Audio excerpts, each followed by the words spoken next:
Now that's what I'm talking about. Are you boys ready to roll? We've got a spot for you. Come on down. Play for the D-backs. It's Diamondbacks going head-to-head with the San Francisco Giants. On this Family Sunday, we start off with the younger D-backs. All the action is brought to you on this Family Sunday by our good friends with Sanderson Ford.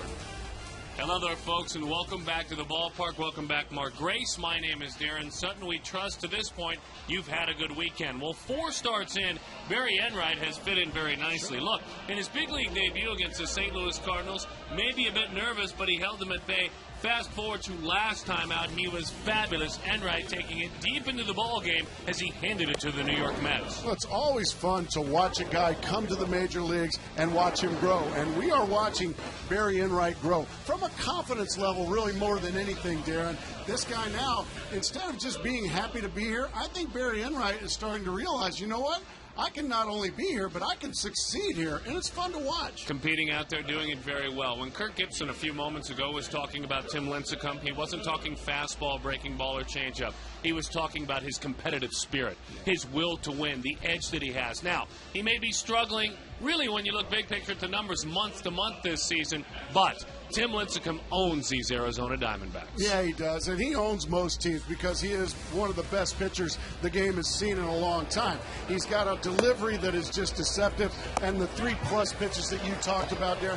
But this is also a guy that he not only wants to beat you, he wants to embarrass you, and that's the competitive spirit that Kirk Gibson is talking about. This is a guy that every time he takes the mound, every 5th day, winning is not enough. He wants to absolutely humiliate you, and I love that. Are you ready? I'm ready. Man, I missed you. I can't believe I said that. Good to have you back. What's your name again? Darren Sutton. It's Gymnasium. Nice to meet you. Folks, good to have you with us. He's Mark Grace. I'm Darren Sutton. Hang out with us on this Sunday. We're going to take ourselves real seriously. You better, too. All you kids out there, this is a serious telecast. More after this.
Arizona. Jody Jackson with you on the field. Diamondbacks getting set to take on the Giants, and if they win today's game, it could be a winning homestand, 4-3 with a win today. Well, last night, hopefully you were with us. Behind the Mask, our special catcher show, we had analysis from a bunch of different catchers that played the game. Chris Snyder was mic'd up. Take a listen. Figure it'd be good entertainment for these guys for me to come out here and talk to two young pitchers. Did we call you up from Double-A? Yeah. Really?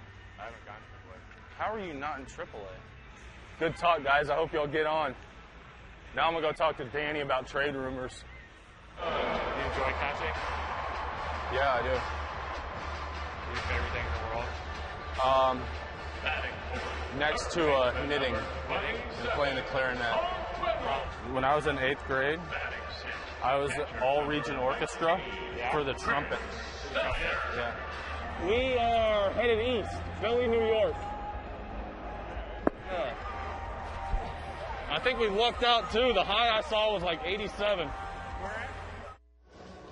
Well, that is all access. It will be Miguel Montero behind the plate today, catching Barry Enright. The rookie comes in with an ERA right around 2.5, and he will have a tough matchup. Tim Lincecum, a two-time NL Cy Young winner. He's looking for his 11th win of the season. The matchup coming up next right here on Fox Sports Arizona.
Baseball brought to you by Gila River Casinos, proud partner of the Diamondbacks.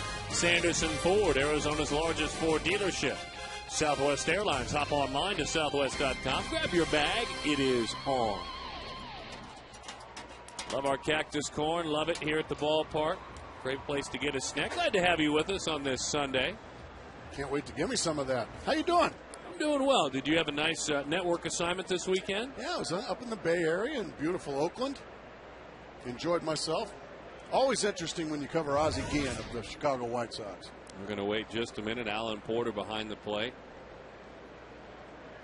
Yeah, I would imagine it's always a treat to cover Ozzie. And the Oakland Athletics and the drum banging in the left field bleachers. It's great. They're some of the best 11,000 fans in baseball, if that makes sense. That is a great way of putting it. They don't have a big fan base, but the small fan base they do have is just so loyal and so fun to be around. Well, let's talk Diamondbacks baseball. We are underway with a strike over the outside corner. From that part of the world, Stockton, California, Barry Enright, 24 years old, went south for college. Played at Pepperdine and was the Diamondbacks' second-round pick in '07. Fouled back to the screen. Our partnership with the UPS store means the numbers are about to be delivered. And they tell us 4 starts very good this year. It's the Mets, it's Florida, it's Chicago, it's St. Louis. But last time out, Gracie spoke about it in the open, against the New York Mets, 8 solid innings, 1 run allowed. Fastball is up and away, 1-2 the count. And nothing is spectacular, but the best part about him is his command and his will to compete. And that you can't teach. His battery mate is Miguel Montero. And good curveball. Oh, goodness gracious. Mark Carlson was behind the plate last night. He didn't have him going around. Good pitch. Well, you be the judge? Oh, that's a swing. That's definitely a swing. So instead, it's 2-2. Let's see what happens here. Let's see if Enright can pitch through it.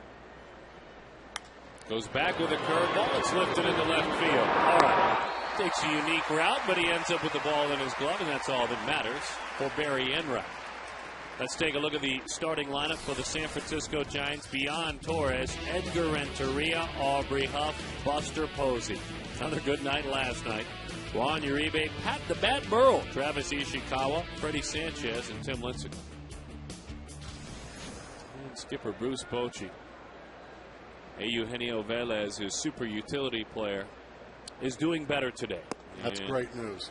You could tell they were really shaken as Renteria takes a strike. If you missed it last night, he was hit with a line foul. Really, there's no video to show it. Hit with a line foul and got him on the side of the head near the temple area, but concussions, part of the concussion part of it, contusion, bruising in the head area, but alert, awake, never lost consciousness, and the Giants, as a little bit before the game time, were seeing if they could get him released from the hospital. You could sense that that man was shaking. Beautiful fastball in right there. And any time you have a head injury, not all the symptoms show up right away. Sometimes it can go a few weeks before anything bad happens. And I unfortunately went through it about 4 months ago with my father. And head injuries are just nothing to, you have to be so careful and under constant surveillance. The 2-2.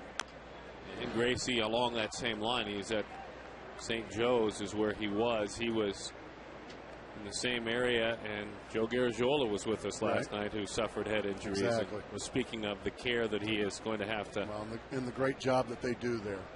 That's exactly right.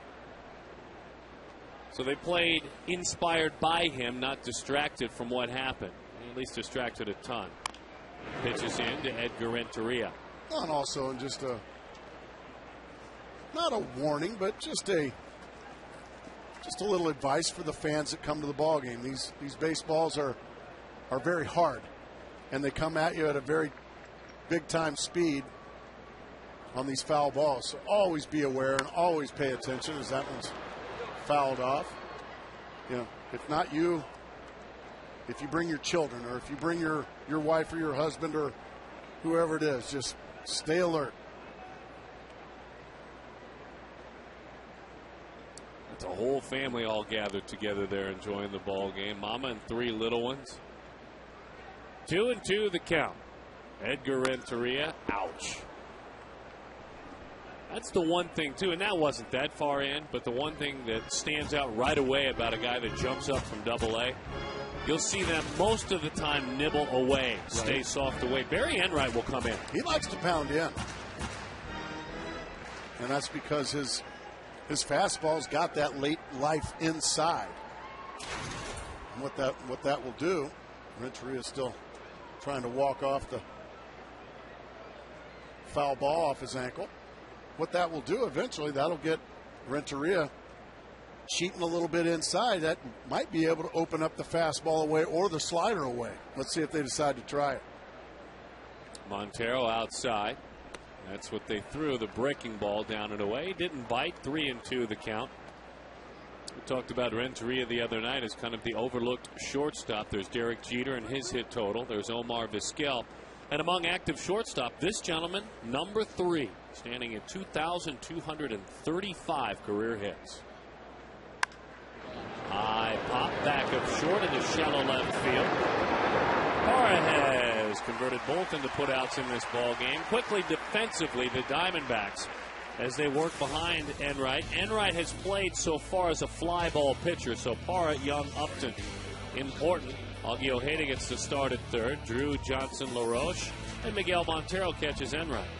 Darren, we just saw an example of all those fastballs in to Renteria. Doing exactly what we said, opening up that outside part of the plate. Look how much he gave. Look how much he opened up. And he had nothing left to hit that breaking ball away. The front hip opens up. You see he's cheating in there. Now all of a sudden that breaking ball away, and there was just nothing left, and that's just an easy out. 1-0 the count to Aubrey Huff. And you have to give credit to Enright, not being anxious. Montero sticking with him. Because if you'll remember, to your point, Gracie, he had thrown the same pitch before and missed with it. Missed away. So instead of thinking, all right, I have to try something else, he threw the exact same pitch, just executed. Just threw it for a strike. Exactly.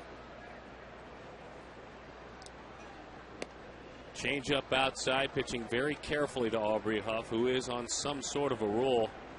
6 for 10 in his last 2 games, 8 for 17 in his last 4. He is in the middle of an 11-game hitting streak. I mean, this isn't his first rodeo with regard to big offensive years. It's just that I think when they brought Aubrey Huff to town, they weren't expecting this. No, you don't expect 19 long balls in that ballpark that you play in up in San Francisco, one of the more pitcher-friendly ballparks in the game. That's ball 4. Miguel Montero out to chat with Barry Enright. Let's listen to the Diamondbacks catcher as he spoke with us recently about his role in calling a baseball game. You got to trust in your pitcher, and your pitcher got to trust you. I remember saying this to a pitcher in the minor league. I'm like, all right, let's do this. I think, and you throw it. Because, you know, I don't want you to be thinking in the mound because it probably cost you the game. Just, I mean, all kind of things coming in through your mind. So, you know, I call the game and you execute the pitches. That's pretty much it. And Kirk Gibson before the game was talking about how Enright and Montero really are on the same page. 0-1 the count. Yeah, it's more of a trust factor. It's got to be there has to be trust between the pitcher and the catcher. And you know, yeah, Montero calls the game, but the final decision is the pitcher's, not the catcher's. Which is exactly what Hall of Famer Joe Garagiola was saying last night. And what Miguel Montero, if we stay on this shot,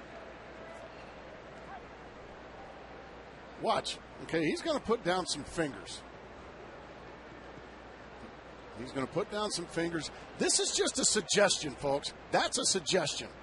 Now it's up to Barry Enright to say, okay, that's fine with me, or no, I want something else. That was a pickoff play. That can't be. Uh-oh.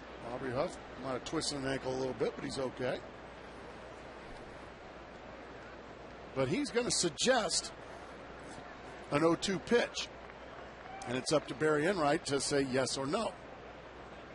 He wants something up and in. Enright says, oh, yeah. Yeah, let's do that. Hey. See, but if there's a lot of trust between these two, then you're not going to get too many shake-offs.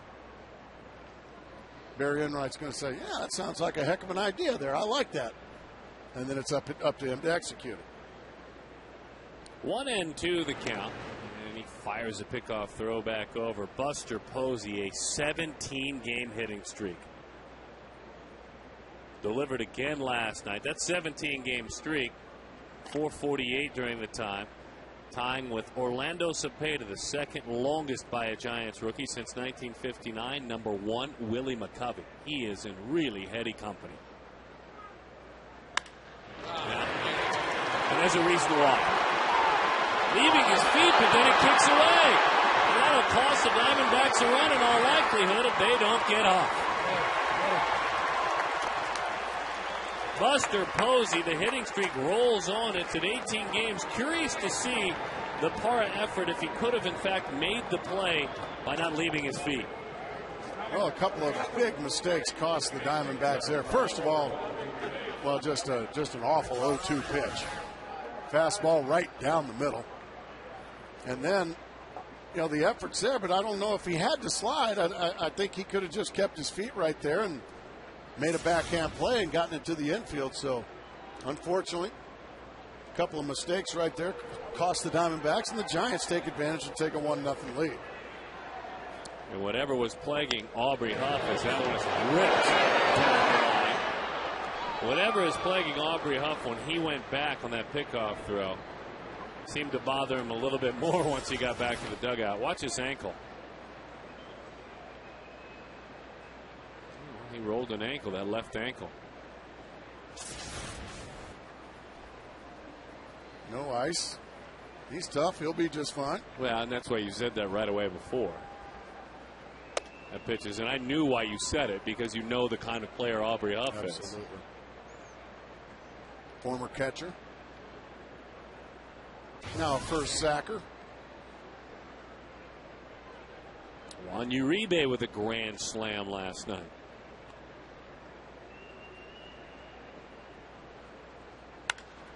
Shoots that one the other way. LaRoche with a dive. Holds on to the baseball. Buster Posey increases his hitting streak as the rookie rolls on. It's an 18-gamer. A little bit of help from his friends, though. Barry Enright from one redhead to another.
Respect for Andre Dawson and the professionalism and the way he went about his business, and also mentioning Whitey Herzog, saying Sparky Anderson would always pass on what Whitey's clubs were doing to those of us in the other league. So, congratulations as well to umpire Doug Harvey and the voice of the Giants, John Miller, on this Hall of Fame Sunday. Let's take a look at Gibby's starting lineup. But if ever you want somebody to be reflective about this game, that manager down there is a good one to go to.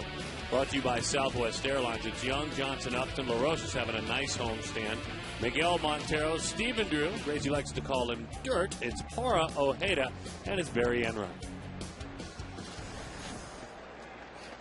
I do like to call him Dirt. You're right. And I like to call this guy pitching really good. Now, Tim Lincecum, the right-hander, 10-4 this year.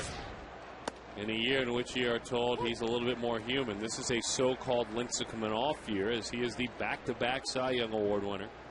But he's 10-4, and he's got a 3.18 ERA. As he jumps ahead. Two fastballs right there to jump ahead 0-2. I think you said it best when we came on the air talking baseball with the folks, Gracie. And Kirk Gibson speaking of it well, that desire not just to win, and that's a good 0-2 pitch as we take a look at the numbers for Lincecum. Last time out was a little bit more human as the Dodgers knocked him around a bit, but that's still a great year. I think you said it best, Kirk Gibson saying it in a different manner. He doesn't just want to knock you down, he wants to put his spikes right on your neck. That's exactly right. Or as you say, embarrass you. Yeah, he wants to humiliate you. Change up in the zone, but it's popped up. Uribe over, under, and out. And CY is erased. Let's take a look defensively for the Giants.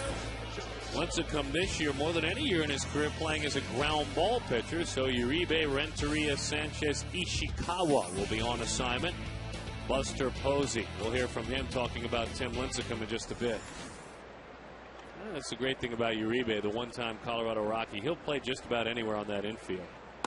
Because as he sees it, as Kelly Johnson takes a strike, that just means he gets to hit. I'll play anywhere as long as I can hit. Just let me get my 4 at-bats. Boy, Kelly got his at-bats the other night, Gracie, and he experienced something that you experienced as a player, and you share 2 things in common. He hit for the cycle. He became the 4th Diamondback to do it, but it was tough because he did it in a loss. Yeah, those don't get much time to enjoy it. That was yours, correct? Yeah, I mean, sure, it's a cool thing as we see just exactly what he did. That's the triple. And then, of course, he singled. Fly ball well struck into center field as the play is made by Torres. But continue your thoughts. Well, yeah, you're there, and you had a great game individually, but you lost. So my feeling was, well, yeah, I did well, but evidently I didn't do well enough, because we still lost. And that's the thing about baseball. One guy can have a great game and you still lose, or one guy can have a really bad game, but yet you still win.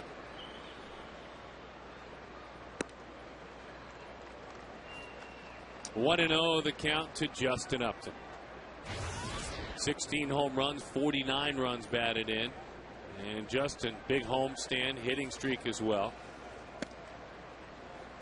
As he fires the strike to even things up in 1-1. Justin's hitting streak, season and team high 11 gamer. It's 18 hits during that time. He's hitting .419. He's hitting 14 of his last 15. Curveball misses away from Lincecum. So it's fastball more than half the time. It's slider occasionally, curveball, and changeup is probably the second most used pitch for the right-hander. That fastball in, Justin ready. The hitting streak rolls on. Gotta try it. Both young stars, as Upton does, try with the slide. He's in there. You called it, he did it. It is a 12-game hitting streak. Posey extends his, Upton extends his. The 2 young stars in this game on display. Well, Justin gets a fastball in, and he just cuts it off, and he's just so doggone strong, and then he's just so doggone fast. He just gets in under the tag of Freddie Sanchez, so Justin Upton continues his strong homestand. So now with 2 outs, Adam LaRoche. Justin's 21st double of the season. That note at the bottom. There's the breaking ball. That's a curveball into LaRoche. Last year, Lincecum 15 wins, 32 starts, a 2.48, 225 innings, and his second Cy Young Award.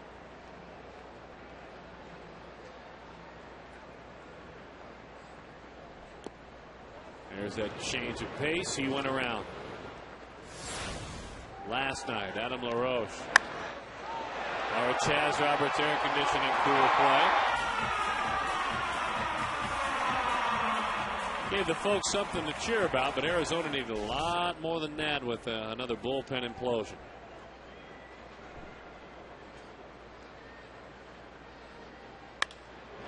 High fly ball into left center field. There to make the play is Torres, so the double by Upton is wasted, but the hitting streak is extended.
Schumacher European, your Mercedes-Benz Supercenter, located at Scottsdale Road, Loop 101.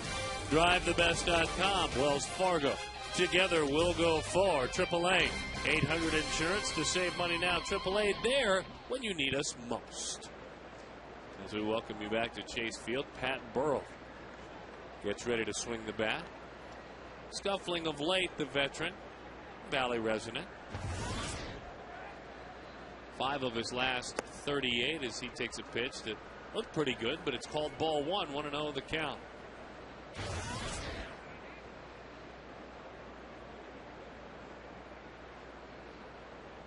The 1-0. Swings right through it. Good sink on that one. That was the two-seam fastball. Yeah, it looked like he may have took a few miles an hour off of it. Just put some terrific sink on. He'll throw both fastballs, the two-seamer and the four-seamer, when he wants to go up in the zone. That one is belted. That was left up in the zone. Over the head of Carl, off the wall. Pat Burrell hustles on around. And for Burrell, a two-bagger. His 4th double of the year. Well, when you're scuffling, all it takes is one good hanging slider to get you feeling good about things again. And boy, that thing just did nothing. But it got out to the gap in a hurry. So Pat Burrell made an awful good living in Philadelphia hitting pitches like that. Now all of a sudden, Enright, in this situation, Darren, you cannot fall behind Tim Lincecum more than a couple or 3 runs and expect to come back and beat him.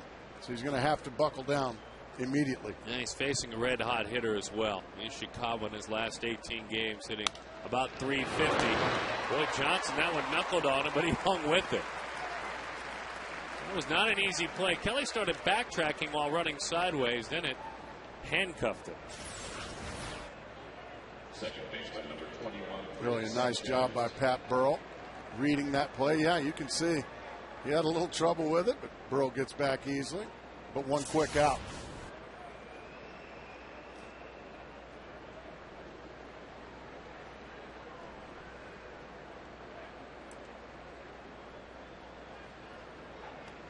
So 1 away. Here's Freddie Sanchez. Good breaking ball there to start. Throw the curveball. Throws both, curveball and the slider. Curveball about 76 miles an hour. Slider up and over 80. Just kind of added that curveball. It's not a dramatic change in his grip. The 0-1. That one is low. Two-seam fastball. Let's just show you, instead of explaining it even deeper, the four-seamer, the straight pitch. The two-seamer, you just saw it a minute ago. Curveball, slider. Now the slider is thrown with his fingers more behind the baseball. And then the changeup. He's on the side of the baseball more with the curve, using that middle finger. The 1-1. The other way. What a pretty piece of hitting. We're going to stop, though, the run. Freddie Sanchez does that so well. Not having the year that he wants to have, nor the health to go with it, but a base hit there for Sanchez. Another fastball in the middle of the plate. Sanchez does a great job at driving it the other way. Upton comes in, hits the cutoff man like he's supposed to do, and keeps the double play in order. Now a meeting on the mound with Mel Stottlemyre and Barry Enright. And a couple others. Augie Ojeda in there today. Augie getting the start at third today. Mark Reynolds the day off. Obviously the team day off tomorrow. Stottlemyre Jr., I think you might be talking about exactly what you've said, Gracie, clearly a couple of times. For a pitcher who pitches very well in and out on the corners when he needs to, he's hit the wide of the plate quite a bit today. Yeah, every hit has been on a pitch right in the middle of the plate, belt high. At the plate, pitcher number 55. No matter how good your stuff is, if you throw the ball there, you're going to get hit at this level. Well, this is the time of the ball game where Gracie loves to call for a safety squeeze, so we'll keep an eye out for that. Now you have to be careful, boy. We saw it done with the Tampa Bay Rays. I mean, you really do like it with the bases loaded, but this is not a bad idea either. No, it's not. It's not no bases loaded situation in here. So a safety squeeze could certainly be a card that Bruce Bochy likes to play. I'm a big fan of it. Remind like us the difference between the safety and the suicide squeeze. Well, the suicide squeeze is the runners Runners bringing it no matter what, right as the pitch is delivered. Whereas the safety squeeze, you're more reading it as a runner on third base. If you see it's a good bunt on a line somewhere, then go ahead and head for the plate. 0-1 the count. Lincecum swung at the first one. Enright with a bluff there. Tim this year, 5 for 44, 3 RBIs, struck out 20 times, 135 career hitter, has driven in 11. That dreaded occasion when the good Lord above makes you a right-handed thrower and a left-handed hitter, and that right arm's right out there. That's why he has the pad on the elbow. Well, he thought about it there. That was the safety squeeze was on right there. I tell you, you've had your eye this year on that safety squeeze more than any year we've worked together. That and the fact we've noted, as you have very astutely, that late walks tend to score. And they do. Boy, has that been the case this year against the Diamondbacks. 1-1 the count. Well, he drops it down. Here's what we're talking about. Montero looks, throws. So you move the runner up to second. Worst case scenario. Yeah, I think that was just more a sacrifice than anything. But beautifully done by Tim Lincecum. Well, you make a valid point. Even if it's a sacrifice, you're making someone make a play. Should they throw it even a bit off, then that run can score.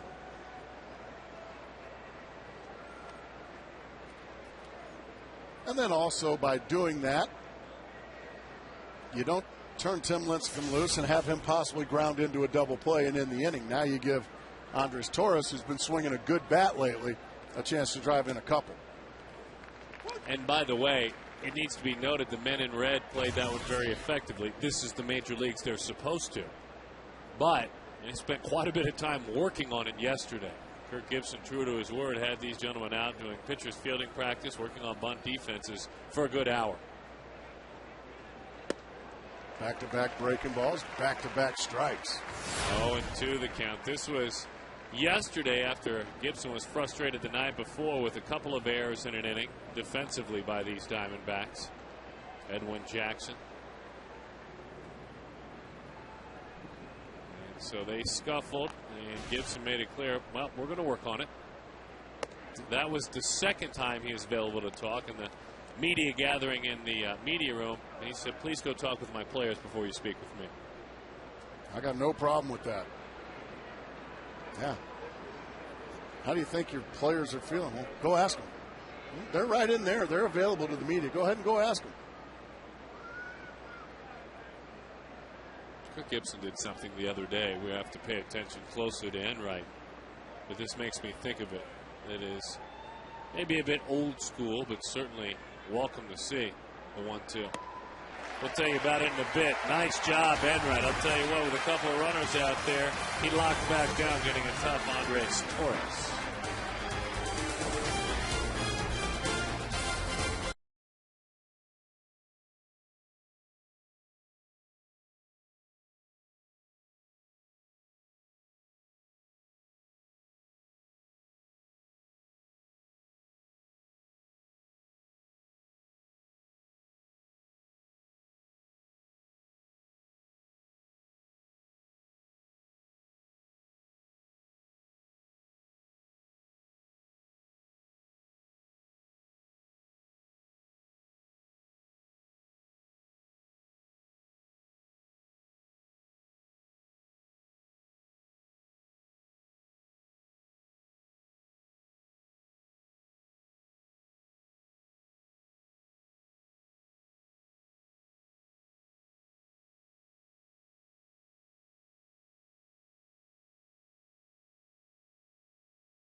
Miguel Montero ready to face Tim Lincecum as we welcome you back here to Chase Field. Mark Grace, Darren Sutton, Cody Jackson will rejoin us here in a bit.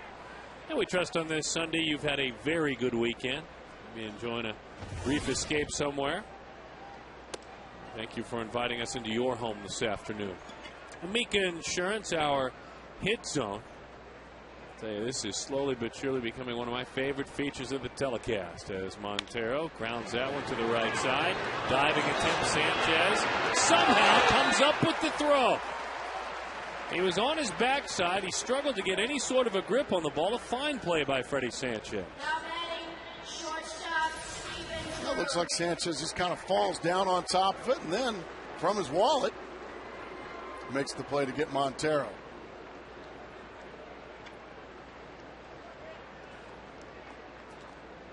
I tell you, when he first went to throw it, he realized, I can't get anything behind it. Exactly. I actually have to sit up.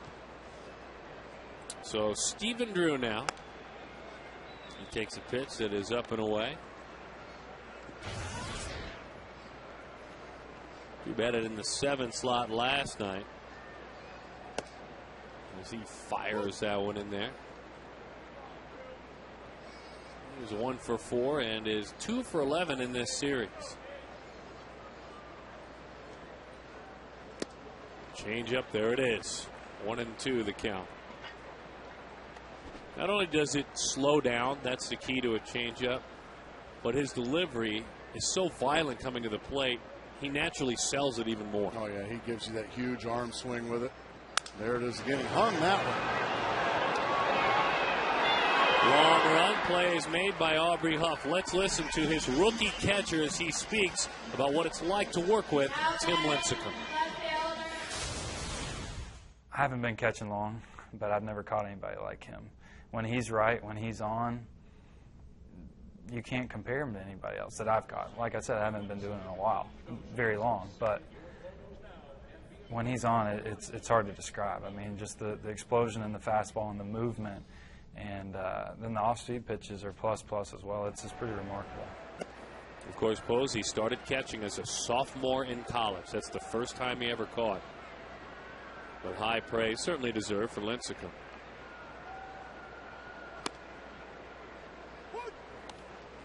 I would imagine veterans that have had a chance to hit against or catch Tim Lincecum may say the same thing. When he's on, he's like never been anybody I've ever caught, hit against, seen. 2-1.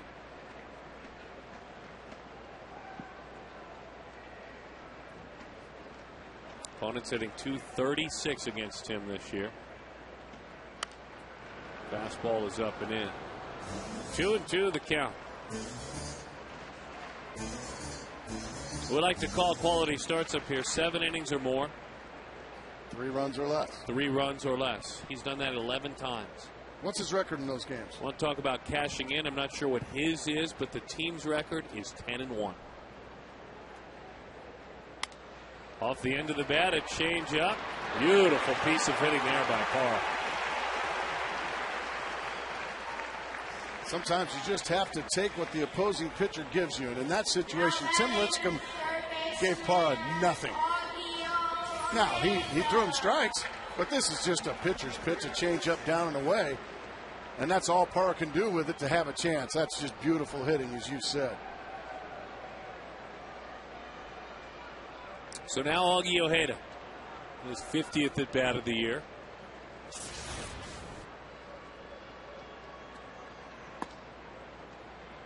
Takes right down the middle. It's strike one. Don't forget, anytime the D-backs score 6 runs or more, well, first of all, they usually win. Taco Bell is giving away 3 free tacos with the purchase of a large drink between 4 and 6 the next day at participating locations. What, have they lost just one time? I think one loss when they've scored 6 or more, so they win the slugfest. So Mark Reynolds, a day off, a mental break as his manager put it. Mark also 3 for 19 with 12 strikeouts in his career against Lincecum. Augie. I just remember Mark Reynolds the last time he faced Lincecum here. He hit one about 8 miles. That's exactly right. Into the second deck. The hits are as follows. A homer, with 2 RBIs, and there have been another extra base hit, a double, and a single as well. I would say he's always got that puncher's chance.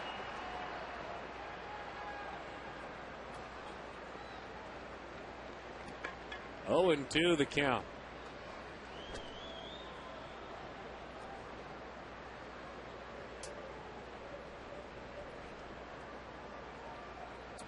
Parra has yet to attempt a stolen base this year, but Lincecum making sure he doesn't move into scoring position. No balls and 2 strikes to count.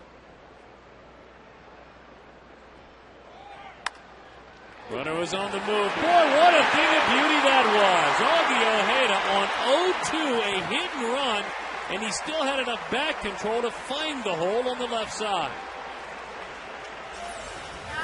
Well, watch the shortstop go to the bag to cover, and that just opens a hole wide for Augie Ojeda to slap it through the left side. That's why sending runners is something Kirk Gibson loves to do. Even with 2 outs, go ahead and send the runner. Open up a hole, and a great job by Augie Ojeda just slapping it through the left side. They wanted that fastball high. Posey wanted it up. Augie, you could sense, just saw it better to do what he wanted to with it. Interesting, Posey gave the sign, held the catcher's mitt up at about his helmet initially, and then went back to a regular crouch. Didn't stand all the way up, didn't keep the catcher's mitt high in the air. Yeah, wanted up. He got it. He got it up there, but just not enough to get Augie to miss it. Inside. Up and into Enright. Berry picked up his first big league hit and an RBI, a little squibber on the infield in his last outing. Hacks at that one. They got him to chase one up around the neck area. In the minor leagues, 21 of 59, a .356 hitter with a homer and 8 doubles. Unfortunately, in Mobile, they don't have anybody named Lincecum. But they've got somebody named Enright in this ball game. He rolls it all the way to the wall. Not 1, but 2 runs will score. Now that's a base hit, Barry Enright.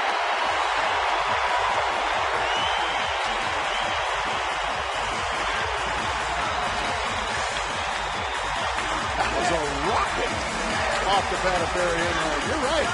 They don't have anybody down in Mobile named Lincecum. Boy, he took a fastball down the middle and just ripped it. And it goes all the way to the wall. Parra scores easily, and here comes Augie Ojeda.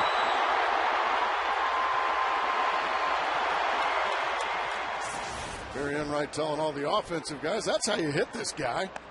Curveball, strike 1 to Chris Young. Nice crowd, by the way. Folks coming on out today, you could hear the support of Enright there on that replay. Good energy with the folks. Glad to have you with us today. Look forward to seeing you when we get back from Philadelphia and New York. Change up, went around. Enright was giving himself the business a little bit the other day about that first big league hit. He's very down to earth. Lost his father as a teenager. His mother is from England. Quality gentleman. Dad's very good friends helped to raise him along with Mom. But he was saying, nah, I'll take that hit certainly because it helped, but I have to do better than that. Well, I'll say he did. Chris Young, deep left, heading back as Burrow to the wall. He's there. In the triangle he goes. But Barry Enright, the pride of Stockton, California, out of Pepperdine. I'm hoping they're watching in the Southern League as their boys come up to the big leagues and just rake the 2-time Cy Young Award winner.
Young Owen right there in the middle.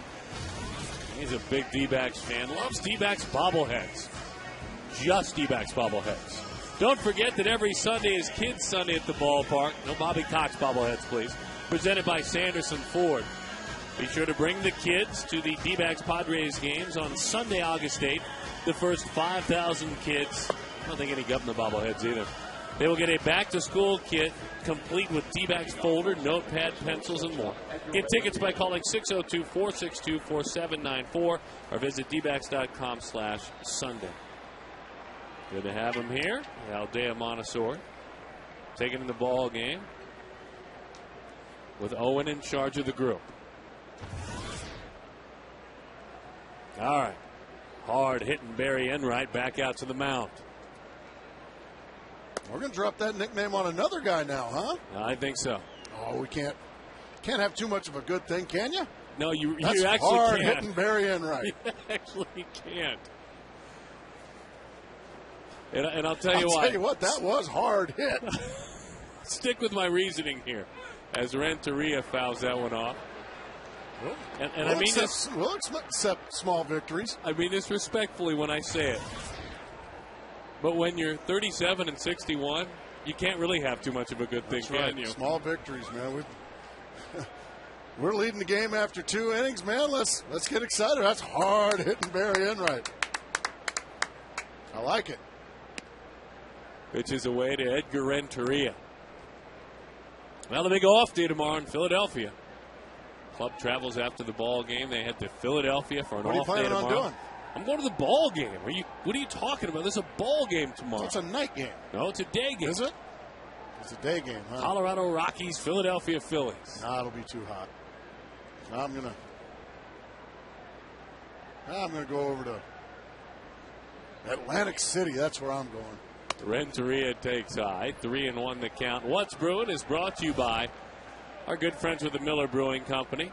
They may partake as well tomorrow. Well, of the ball game, I don't know, but definitely of the beverage as well. And join us throughout the road trip. Didn't get the call of a fastball, nibbled with it a bit, so Renteria walks. So Atlantic City for you. Yep. 7-11. Well, that ought to be a good time. Jackson and Preston need a new pair of shoes. That's going to be exciting. I'm glad you're going to come join me. Yeah, no, the All-Star break's over, so I'll be going to the ball game. There you go, and cheer for the Phillies. Try to overtake the Rockies? Yes. But then I may cheer for the Rockies. I haven't decided yet. Cheer for certain individuals you like. I like Aubrey Huff. Well, plays the game the right way. Cheering for him, but not today. You're not. I like the way he plays the game and have for years. Pick off throw. Oh, Montero got something on that one. And they called that pitch a ball. Really? And see, a lot of times when you come out of the chute like that to make a pickoff throw, what you'll do is, I'm sorry, you called it. It's now been changed to a strike. It's been changed to a strike, but sometimes you come out of the chute to try to pick off a runner, you'll block the vision of the home plate umpire. But Alan Porter called that a strike, so it's 1-1, folks.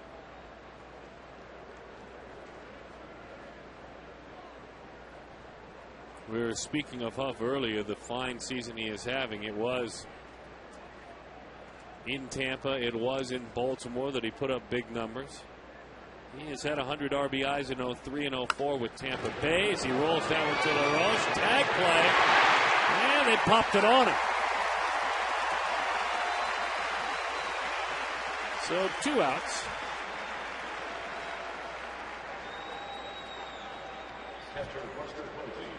And now Buster Posey. Well, once again, just a beautiful play by LaRoche. Nice adjustment there by Stephen Drew, getting the ball and getting that tag down.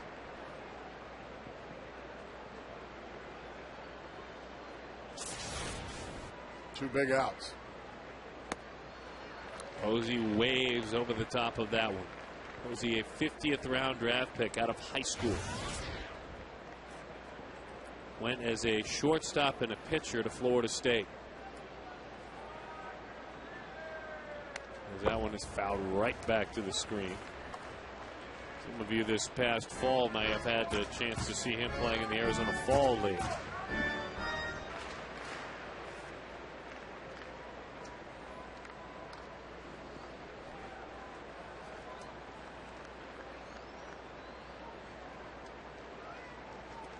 The 0-2. Breaking ball. Well, he's on it. Curveball. He's going to learn about those 0-2 pitches to Buster Posey, isn't he? Yeah, that one, a curveball that stayed right around the plate. And so Posey just sat and spun on that one. No problem at all.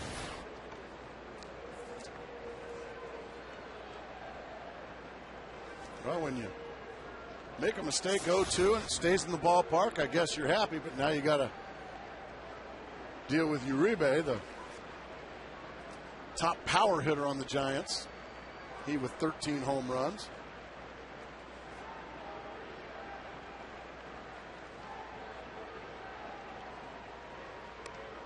Pitches away. Boy, who would have thought that would be the case? Top power guy. He loves to swing the stick. No one's denying that. And he swings it hard.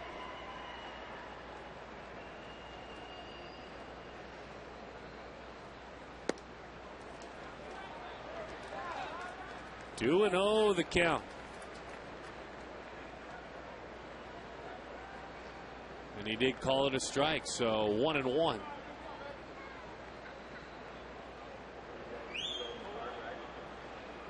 One ball, one strike.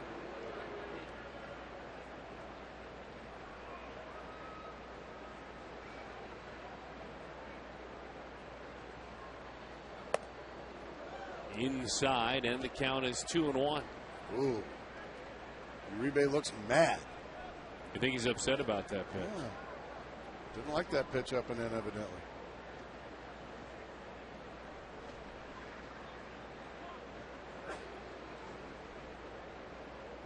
Two and 1 the count. 2-1 the score. The Diamondbacks lead it. Breaking ball, a high strike. He didn't like that call. I think he's upset with himself for not crushing it, for not hammering it. That's just a classic hanging breaking ball belt high. I think he's just upset more with himself that he didn't take a whack at it.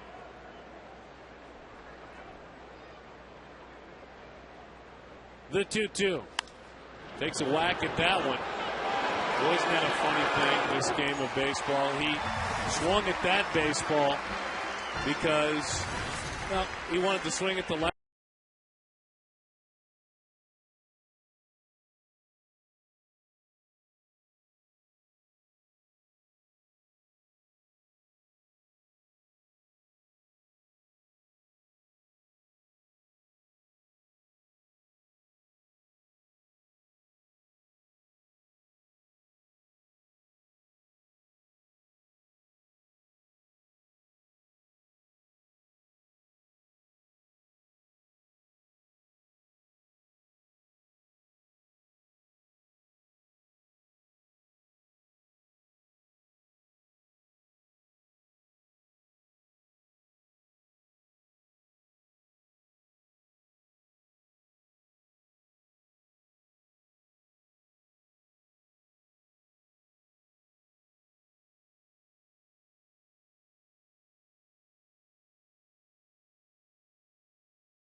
Jody Jackson standing by with Charlie Neal. Jody? All right, Darren, thanks a lot. I am here with Charlie Neal, 11 years old, his mom, Rose, his dad, Ken, and his little brother, Gabriel. And I have to tell you, Charlie, that was a great interview. I was very impressed. What did you do to prepare for that? Oh, mostly I had to do like a video essay. That was extremely hard. We didn't have the DVD to burn it, so my cousin Kyle had to come burn it for us. And if it wasn't for him, I couldn't have won this. All right, well, thanks out to Kyle, but also Adam LaRoche. Well, he was impressed, too. He's your favorite player. What do you like so much about the way Adam plays? Mostly the glove and the bat are most important about him, but, you know, he's had a couple of gold gloves. You know, his stance mostly helps me when I play baseball. It really makes me get into the zone of hitting. All right, awesome. And then you want to be a broadcaster. You're only 11, but when did you decide you wanted to be a broadcaster? Mostly when I usually saw the past commentators for the Diamondbacks, Tom Brenneman and Mark Grace. They mostly got me into the mood of being a great broadcaster. Hello? All right, well, I know you're looking forward to joining Darren Sutton and Mark Grace up there today, and I wanted to see, do you want to emulate Adam LaRoche's stance? You want to give us a look at that? There we go, guys. He's ready to go. All right. He'll be up in the booth soon. Let's throw it to my partner, Darren Sutton. Oh, forward to bringing in Tom from Cincinnati. Oh, he's in Houston, I'm told. He's done there. One away. See, I've made such a big impact here in the Valley.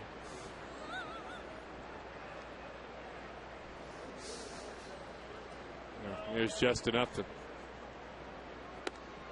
1-0 the count. Well, look on the bright side, Darren. You don't get to get your brains kicked in a Legends race every night like I do. Yeah. The 1-0 is outside. 2-0 the count.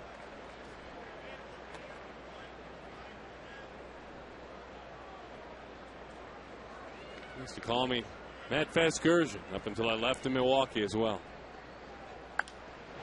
High pop to the right side.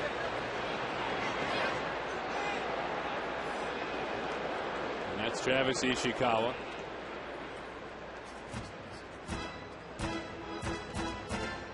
Fulton Holmes reminds us that every time a D-back hits a home run this season, Fulton Holmes will donate $150 to the Youth Assistance Foundation. I don't know if you guys have heard. The Racing Legends? Yeah. There's going to be 5 soon. We're going to add another one? Oh, yeah. Oh, you know what? Let me I'm going to say it's going to have to be Steve Finley or Tony Womack. Well, it's a good guess. Look out. Right back through the box. Justin Upton is dialed in. He already extended his hitting streak. It took it right back. You bet he's red hot. Better said white hot.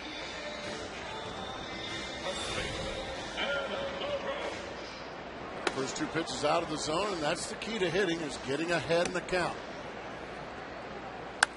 He got the 2-0 fastball that he fouled, and then got another one.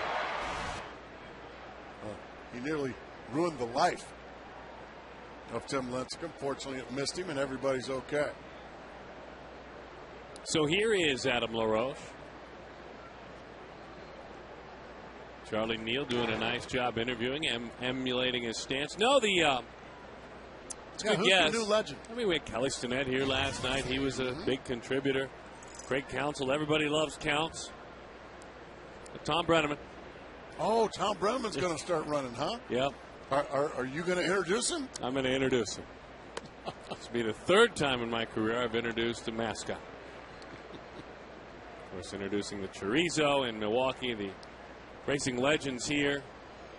Sending me around town on local news with the Racing Legends. With the Legends. Mm-hmm. Wow. Same day we made major changes in the front office. Oh, that's true. You had the scoop, though. Oh, sure.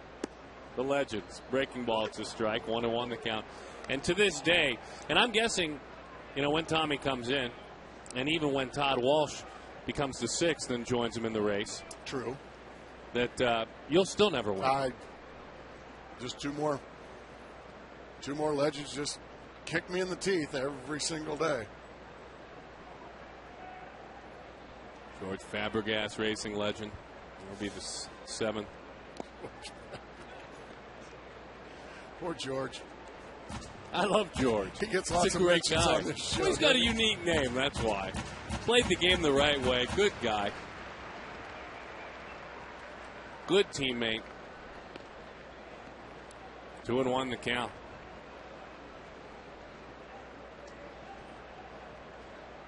Porto Callaspo joining the racing legends. He'll be the 8th. Bouncing ball to the right side. Could be 2. Upton goes in hard. Did they get him? They turned it. Lincecum gets LaRoche to roll it over. 4-6-3. Sanchez, Renteria, Ishikawa.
Taking a look at our AT&T trivia question.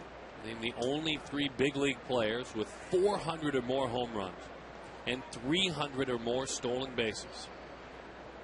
400 or more home runs, 300 or more stolen bases.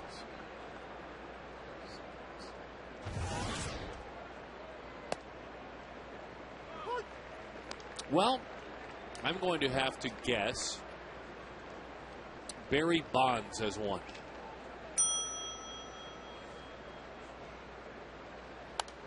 Pat Burrell, a big swing. The man out of the University of Miami fouls it off.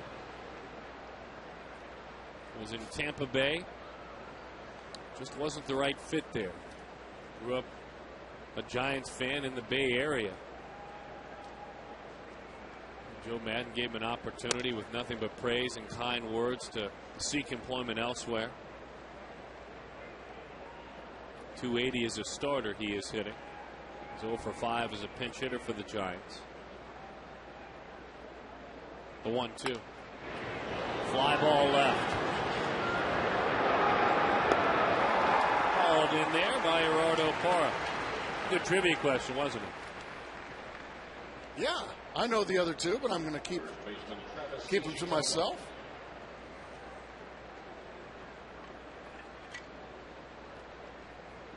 Well, I think I do too. I think you can probably get that one without cheating. Mm-hmm. Speaking of, here a little later when you have your racing legends race again. As that curveball stays up and away.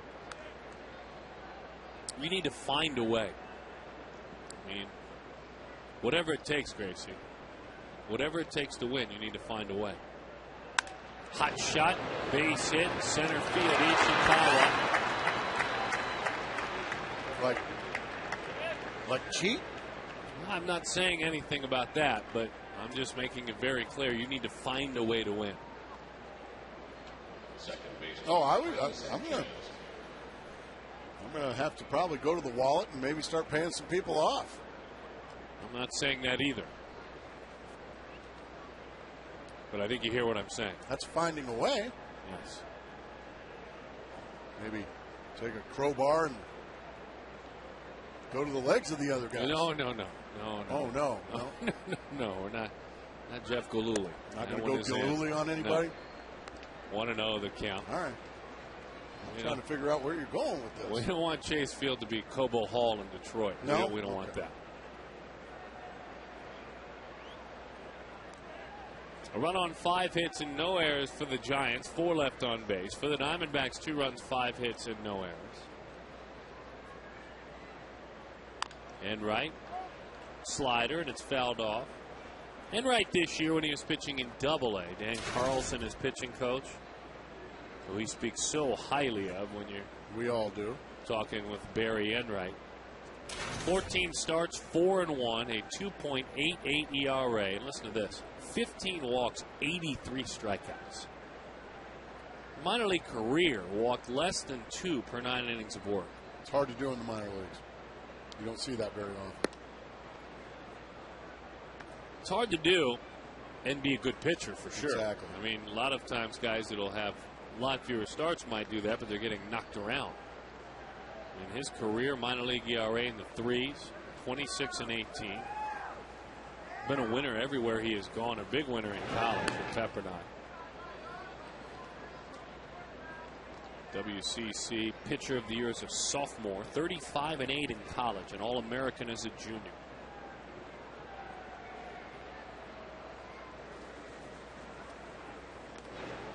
He said the other night when he was pitching, he heard word back from his old teammates in Mobile that Rico Bronya, once they had won in a come-from-behind victory, and walked off those Mobile Bay Bears.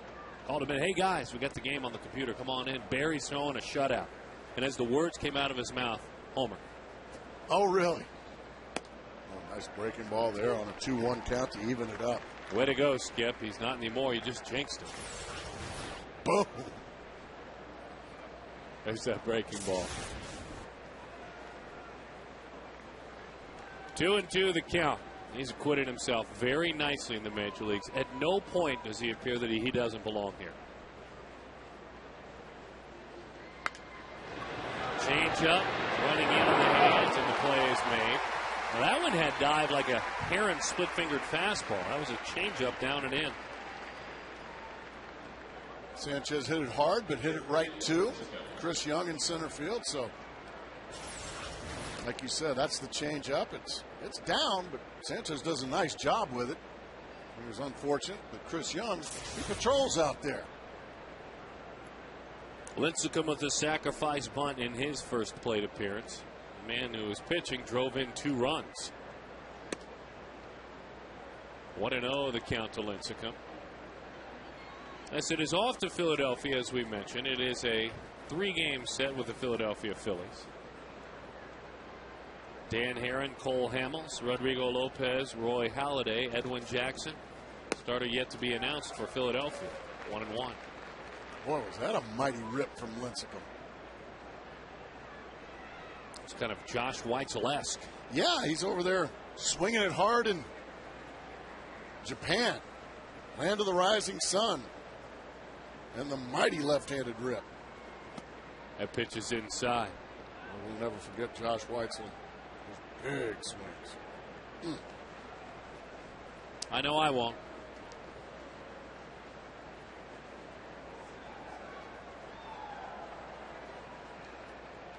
Well, with runners on base, period, not just in scoring position, opponents hit just 167 against Enright. That one lifted left field. Parr tracking, still going back to the track as he steps onto it. It'll hop up the wall and a souvenir. Slam dunk souvenir. Nice play by Gerardo Parr.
Glad to have you back at the ballpark. 2-1 is the score. Named the only 3 MLB players with 400 or more homers, 300 or more stolen bases. If you said Barry Bonds, Andre Dawson, and Willie Mays, you were correct. Congrats to the Hawk, your old teammate, getting 77.9% of the votes, and today his day at Baseball's Hall of Fame.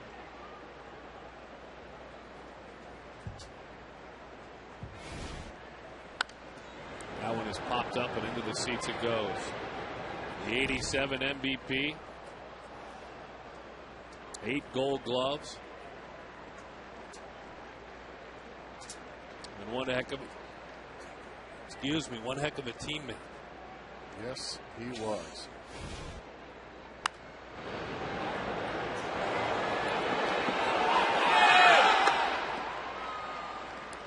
Earl makes the play, hauls it in.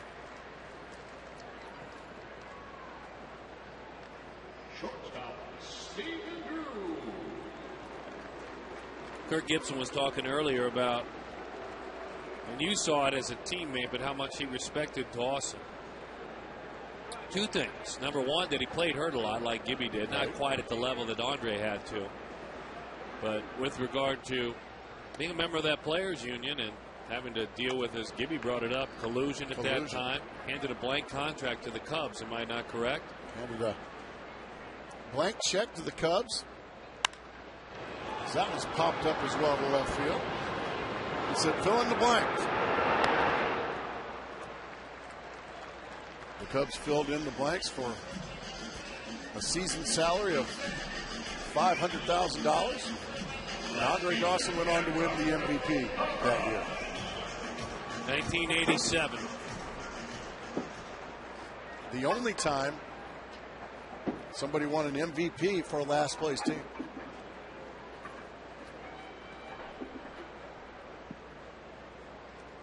What a year that was. As that one is low, and we listened as he spoke as a member of the Florida Marlins staff, as he spoke fairly openly and critically when Hanley Ramirez showed that lack of hustle, and you to the word predicted what he would have said. Congratulations, Hawk, Whitey Herzog, on your day at Baseball's Hall of Fame. Umpire Doug Harvey as well.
Boy, oh boy, you have to wonder how a young man can look and talk about learning a lot about broadcasting and not mention the host up in the booth. Anyway, welcome back, we'd folks. have a little fun with that. Mr. Neal, we were having a little fun. For a little while. We were having a little fun. Tommy did inspire you to become a broadcaster, huh? Yep, he did. He sure did. And that man, too? Yep. You got good taste. Oh, boy. So tell us about your experience so far today. Mostly, it's been exciting, like when I get to call the D-backs players as they go out to bat. I mean, you know, it was kind of being nervous for me, but as soon as like hitters came out to bat, I started getting into the mood of doing it. Got a lot comfortable? Yep. We're going to give you a batter here in a bit. What was your favorite name to say? Mostly Barry Enright. Barry Enright. Yep. He's been throwing the ball well, huh? Yep. See that big hit? Yeah. I tell you, I've been telling Gracie for all my years that pitchers, they can really hit. Yeah, especially Dan Haren. See? That's both guys out of Pepperdine. Yep. Now let's see how the game's going here. Yeah, that's strike 3. See, this is what happens. He ignores us when we say things that are right. I mean, we like to call it denial play-by-play. So, 6th grade, where do you go to school? St. John Vianney Catholic School. All right, and what's your favorite subject? Religion. Okay, good for you, good for you. Here's a little bit more about you. SpongeBob, when you're not watching the Diamondbacks, oh, Gracie, he's a Cardinals fan. Boy. Who's your favorite player on the Cardinals? I would have to say Matt Leinart. Matt Leinart, okay. Kurt Warner left. Yeah. Going straight quarterback, huh? You're a quarterback guy. You like Beanie Wells? Yeah, mostly. Yeah. Okay. How about Big Darnell Dockett? Yeah. Now you're talking. So Charlie joining us as our Sanderson Ford Kidcaster. Swing and a miss. 1-1 the count. You play any sports? Baseball. Do you? What position? Pitcher. Pitcher. Smart young man. And? Yeah. Pitcher, sometimes first base. No, we're talking out of boy. I knew it. Pitcher and first base. Yep. Can you hit? Mostly not. Oh, come on. I'll bet you can hit. Mm-hmm. Strike 3. Not strike 2. I'm sorry. 1-2 Got ahead the of count. myself. See, you can do this. See, I make a mistake like that. You can come right in and make mistakes like me. Hey, by the way, we have on deck Aubrey Huff. Are you ready to maybe call some action? Okay. All right. We'll get when Aubrey gets up there. We're going to give it to you. We had to introduce you to all the folks. So, as Edgar Renteria, we have Charlie up here. Hot shot, base hit left field for Renteria. Over to play it is Parra. Fires it in. He's got a great arm, but Renteria is in with a double. Okay, so Aubrey Huff. I mean, you don't have to jump in if you don't want. You want to jump in, do a little play-by-play? Yep. All right. Aubrey Huff today, let's see, what has he done? He's walked and scored, and he's grounded into a double play. So the floor is yours, Charlie. And he's the right fielder for the Giants. So here is the right fielder, Aubrey Huff. He is 0 for 1. He has walked, and he has scored. And he has grounded out into a 3-6 double play. First pitch, outside. That's pretty good. Keep going. Oh, yeah, you can always engage your color analyst, too, if you ever want to ask him any questions. Huff this year against Arizona has been pretty good with the bat. He had 2 home runs in this series in one game.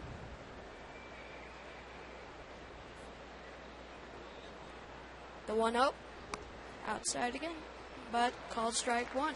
See, perfect. Yeah, missed with the first pitch change-up, came right back with the very same pitch. That time he got the change-up called for a strike. So in that situation, that shows me a lot that Barry Enright goes with back-to-back change-ups. Now, what do you think he's going to throw here? Oh, breaking ball. Oh, okay, let's see if we got it. Go ahead and call it. Here's the 1-1 to Huff. On ball center field, that is a base hit. Renteria rounds third, heading for the plate. Not in time. Charlie, nice job. He got all untucked there. Edgar Renteria did. That's an RBI. We're tied at 2. How'd that feel? Good. All right. You got it, my friend. The floor is still yours. Okay. I mean, unless you give up more runs. Well, a change-up that stays up in the zone. Aubrey Huff just spun the cap of Barry Enright. Look out. Chris Young, by the time he corrals it, Renteria scores easily, and we got a brand new ball game. Yeah, we sure do. So here is rookie Buster Posey. Keep going. The catcher of the San Francisco Giants since Benji Molina was traded to Texas.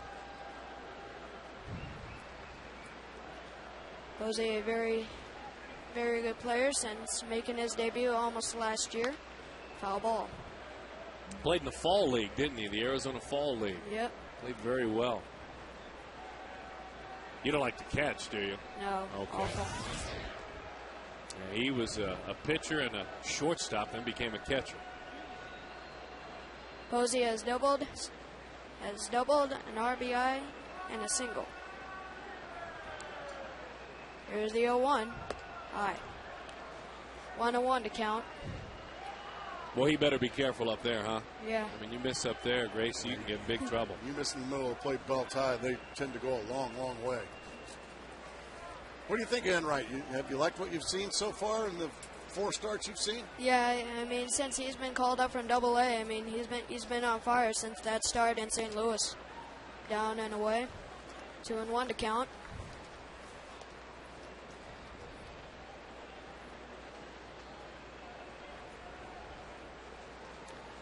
Enright has thrown 33 balls, 54 strikes, and 87 pitches total. Very good.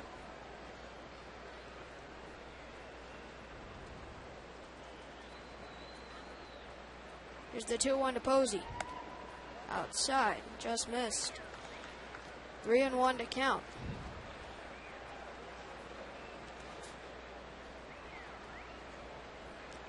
I'll tell you what, Charlie, I'm looking at these numbers. He is 12 for 18 against the Diamondbacks this year. Oh, my goodness. Time to go to plan B, isn't it? Yeah. Don't you think? Yeah. I think Huff will be on the move here. Ooh, do you? Yeah. Oh, let's see. Line drive, base hit, right field. Huff. That boy can hit, can't he? Yeah. I mean, flat out. Yeah. That's impressive. Charlie now 13 of 19 against the Diamondbacks. They haven't found a way to get him out. I'd smile, too, if I were him. Yeah. He's starting to get into the mood of the Tejadas and the Jeters. And all that. As Mel Stoudemire comes out. Charlie, what do you think he's telling him out here? What are you talking about here if you're the pitching coach? I would just say keep your cool.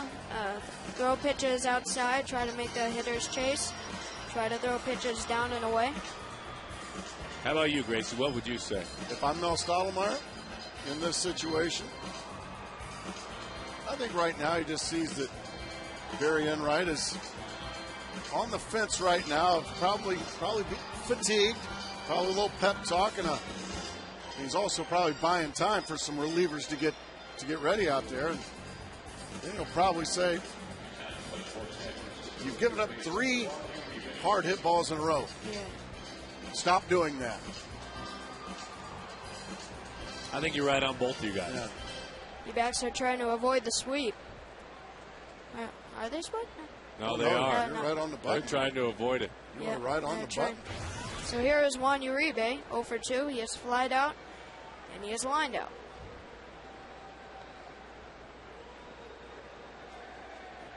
Rocks and fires, strike 1. Charlie, you know what I like about what you just said there about trying to avoid the sweep? That's a reality. Objectivity is important in this business. We have to be honest up here, right? Yep. I'm liking him, Gracie. He's so far big league. There's the 0-1 to Uribe. High.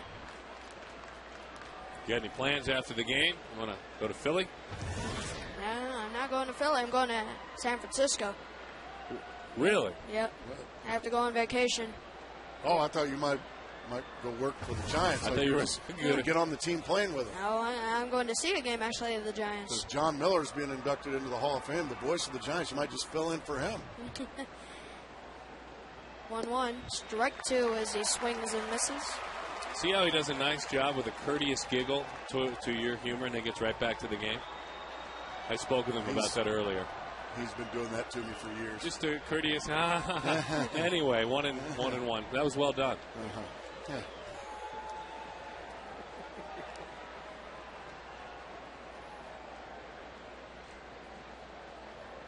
Out of the stretch is Enright, the 1-2. Ground ball, Mark Reynolds. There's 1. There's 2.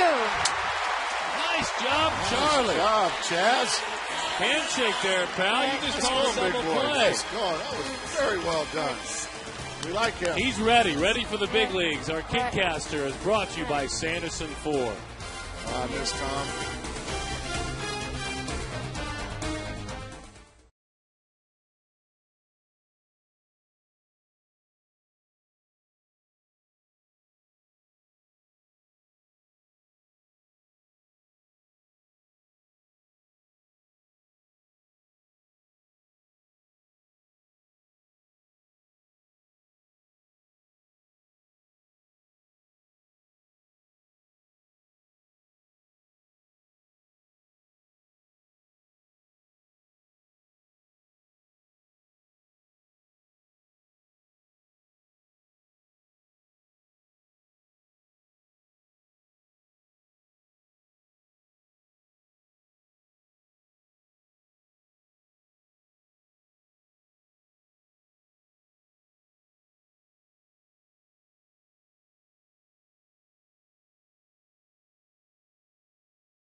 Glad to have you back at the ballpark. Don't forget the Diamondbacks are retiring Luis Gonzalez's number 20 on August 2nd, 7th, I should say. It's a wonderful time to celebrate.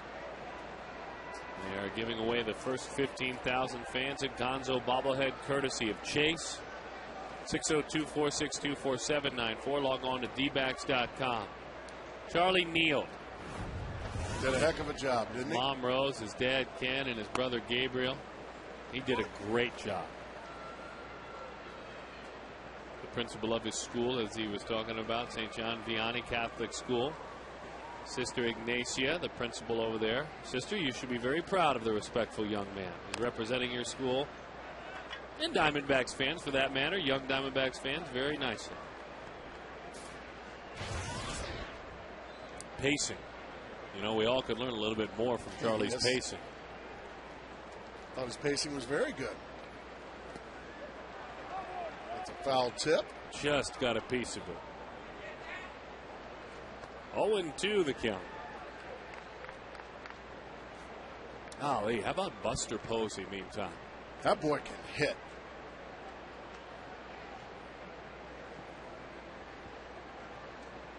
Sixth 3-hit game in 47 games. It's a ball out to first. And that one is gobbled up. It's an out. Turned over by Ishikawa. Our Jack in the Box. Invitation to think outside of the box. Yeah, you bet. Once he was in the batter's box, he drove in a pair. Region, we've got a ball game, 2-2.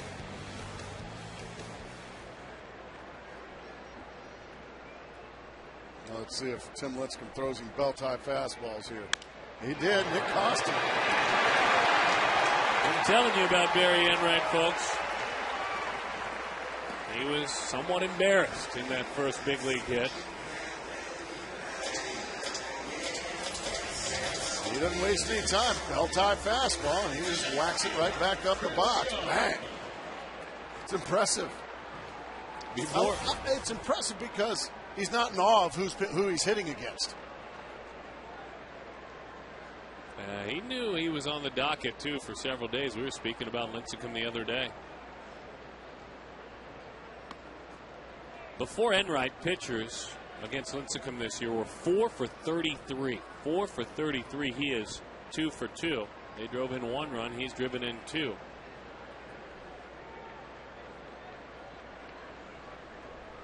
Chris Young down the line. In there. How far does it go? It's picked. Let's watch what happens. They will stop. Runners on second and third. Burrow kicked it, but didn't kick it that far away as it banged against the wall. So with one out, runners are on second and third.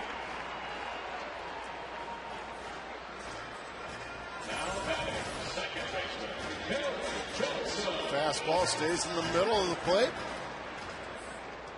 Burrow fortunately kicks it in front of him. And right.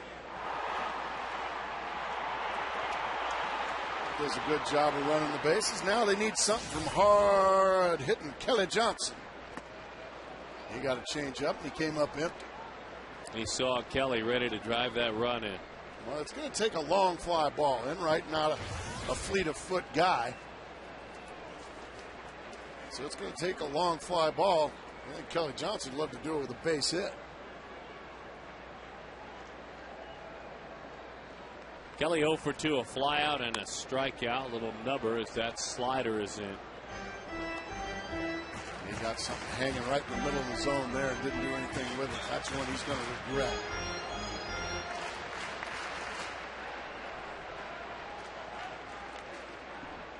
West High Speed Internet high speed pitch. Lincecum, Enright. You can see the 94 for Lincecum, 92 for Enright. Tim Lincecum's average fastball when he broke in back in 07 was 94 miles an hour. Change up, it's strike 3. He has evolved as a pitcher in a sense. His velocity has gone down, but he leans more on a pitch like that.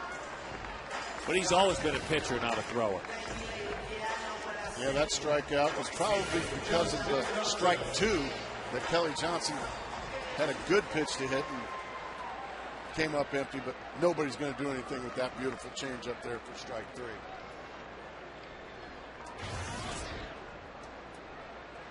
Well, I guess it's got to be just enough to then. I would imagine Lincecum's going to probably try to get up and to chase something out off the plate, and if you walk him, you walk him. Curveball is high.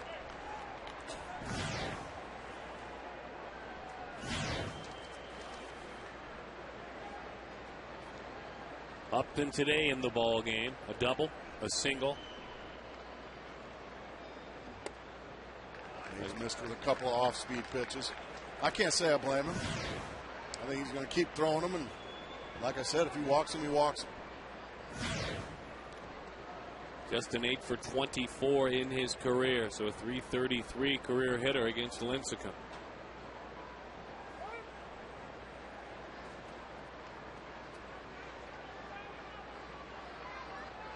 His last 26 at-bats with runners in scoring position, he's got 12 hits.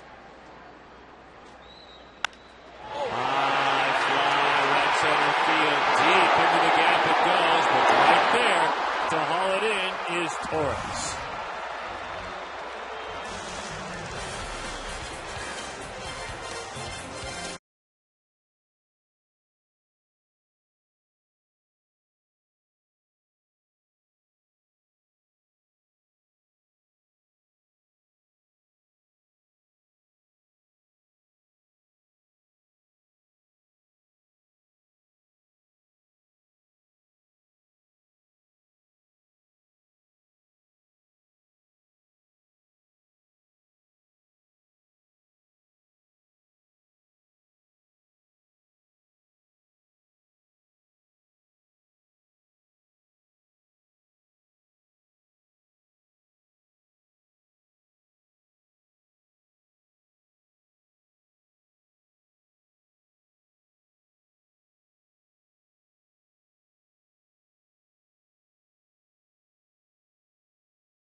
the race.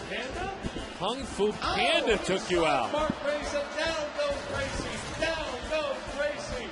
My Baxter goodness. comes out to defend Mark Matt Grayson. Williams with a win. Matt Williams crosses the finish line for So Gracie. disgusting. Our winner is Look at Randy Matt coming to Williams. comfort you. Oh, yeah. Yeah, that's true Now to he's life. probably coming to tease me. Get it on down to Jody Jackson. Embarrassing, God. Gracie. Yeah, I'm beginning to think it's not going to happen for Gracie. I don't know. But we do have our good sport of the week. We want to send a shout out Alonzo Mourning, former NBA big man, doing great work since 1997. AM Charities, Alonzo Mourning Charities, has raised more than $7 million, particularly a mentoring program for young women. And he also has an event down in Miami, Zoe's Summer Groove, that raises a lot of money down there. That is our good sport. But from our good sport to a good story here at Chase Field. Behind the plate today, Alan Porter, 32 years old, calling the balls and strikes. And he's called up from the International League, a new face on this crew, doing some games here, doing this Giant Series. His grandfather is Shep Porter. Now, Shep is an employee for the Diamondbacks, works security, and his job is to escort the umpires. He works right outside the umpires' room. So it is Alan Porter's first visit here to Chase Field as an umpire, and his grandfather has had the joy of escorting him around. And Shep told me that it's been Alan's dream since he was young. He went to umpiring school in 2002, and he's working his way up, guys. Well, what a great story, Jody. Shep, one of the great guys in the game to say hello to spend a few moments with every day. I bet he is beaming beyond belief. I can't imagine him not. He's done a good job today. He's controlled the game nicely back there behind the plate. And that's the key, isn't it? To not become part of the story. That's exactly right. And they love it when they're not part of the story. Jody certainly chasing down a very good story, though. 2-2 the count, 2-2 the score. Well, the Padres just keep on winning. They just keep on winning and adding on and winning and adding on. They won again. They beat Pittsburgh. That one is belted down the line, 6-3. 58 wins, most in the National League. San Diego Padres. When you pitch, when you can pitch, you are in every game. And they get the timely hits. They just play winning baseball. It's very impressive. The Giants lead in the National League wild card right now. You took a much-deserved vacation when the team was in San Diego, Darren. And the only thing that I kind of regret that you weren't there is, boy, you missed a clinic in winning baseball by the San Diego Padres. I mean a clinic.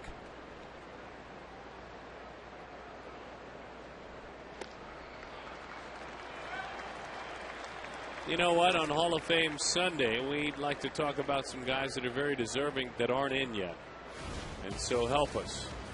I think we'd all say that they're all deserving. A, B, C, or D to 36929. But who would be next of the most deserving that are on the outside looking in? I think Roberto Alomar is going to probably get in shortly. I think so, too. I don't know if I can say that about the other guys because time's running out for them. Send your text to 36929 for A, Ron Santo, B, Bert Blyleven, C, Jack Morris, who Kirk Gibson would vote for, and D, Roberto Alomar. I think you're right. I think Robbie's going in and should. And my guy on there would be Bert Blyleven. Me too. It is an absolute farce that he's not in. Travis Ishikawa. Nice play, Kelly Johnson. Pujols is running. 2011, the Hall of Fame ballot. The returnees, you can see Blyleven, Morris, Lee Smith, Jeff Bagwell, John Franco, Leiter, Palmeiro, Juan Gonzalez, Larry Walker. So, any of those guys on the right side of that list, the first timers going in for you? For me, it's Jeff Bagwell. Bagwell, yes, that's the only one that you think of. John Franco had a great career. I agree. He had a great career, and he's a fringe Hall of Famer. There's no doubt about it. Bert Blyleven, 60 shutouts. 60. He had the same number of shutouts Blyleven did as Glavine and Maddox combined. 3,700 strikeouts. 3,700. Sixth all time, fifth all time. Fifth all time. everyone in the top 10 is either in the Hall of Fame or going to be in. Talking about Randy and Greg Maddux. 288 wins, something like that. It's a 287. joke.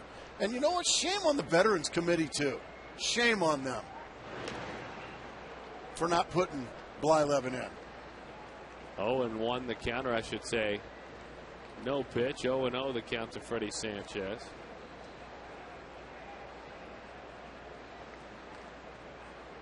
I think the voters put him in next year.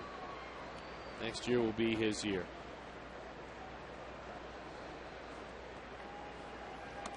A career 3.31 ERA. Career.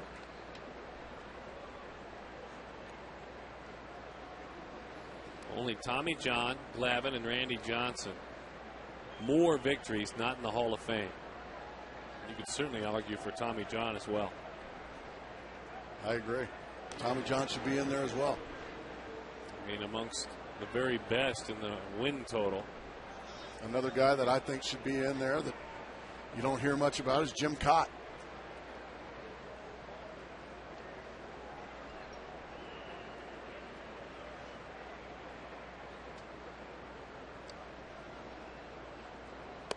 Pitch is high to Freddie Sanchez. 2-0 the count. So text and vote. Vote and text.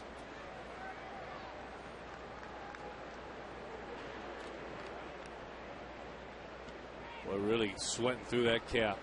Tim Lincecum waits on deck. Kirk Gibson talking today about Jack Morris. And he helped put a lot of bread on my table with what he did as a pitcher. Big games. That one's belted center field. Young is racing, tracking. He's got it.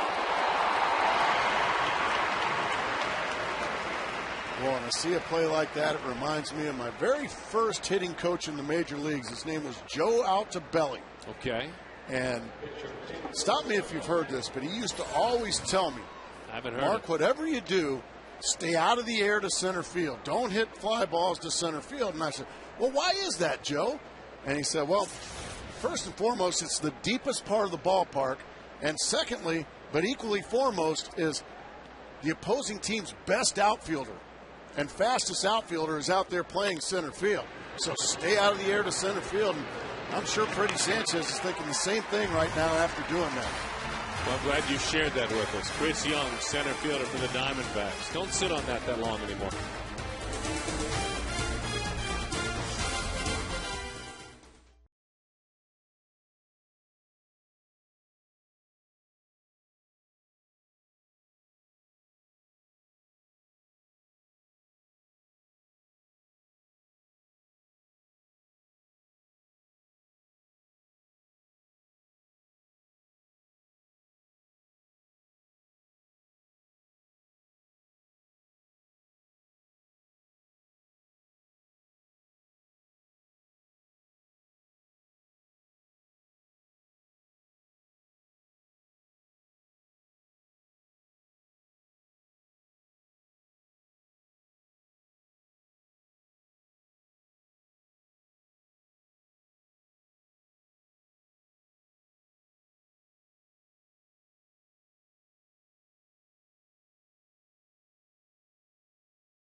Doing a fine job with the bat in his hands. A couple of strikeouts as well as he pitches deeper into this game. We're tied at 2.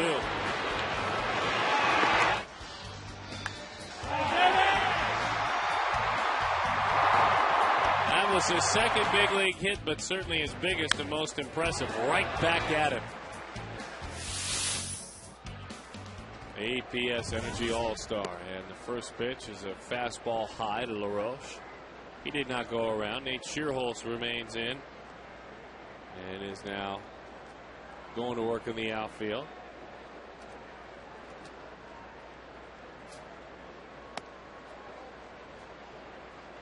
There he is.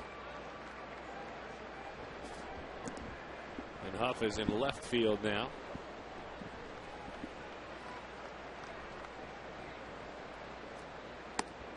Fastball. He does some painting on 2-0.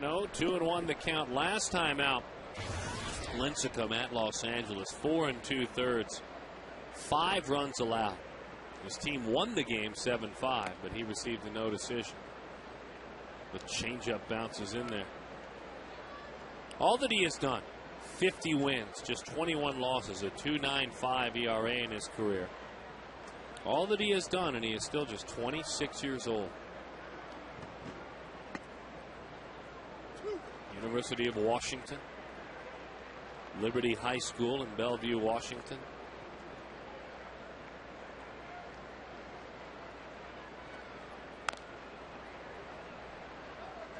It's a ground ball and a foul ball. So much has been made about his mechanics, the way in which he delivers the baseball. The pitcher that doesn't ice after games has had pretty good luck with regard to health. That lead arm that goes high to the sky, kind of a pendulum, if you will.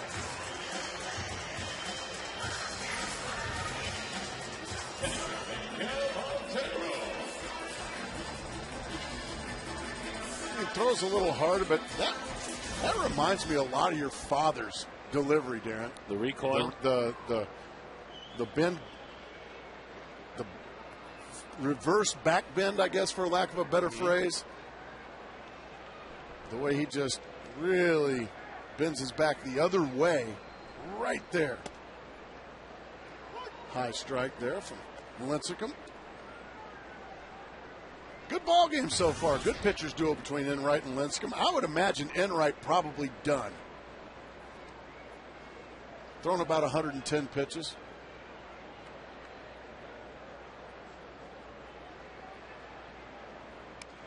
Didn't want to, but instead he's in the hole 0-2.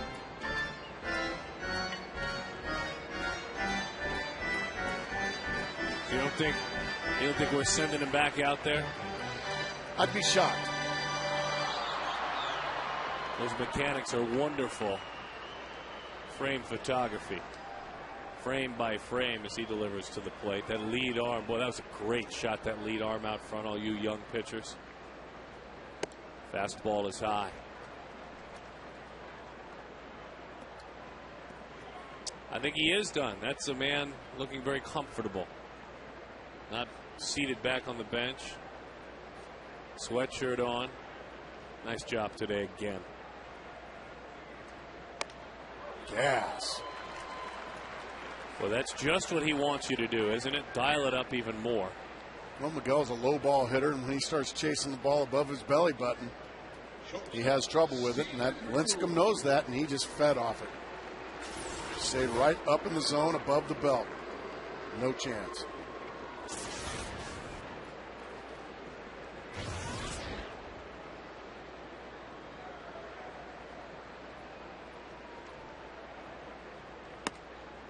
Right over the outside corner. 0-1 the count.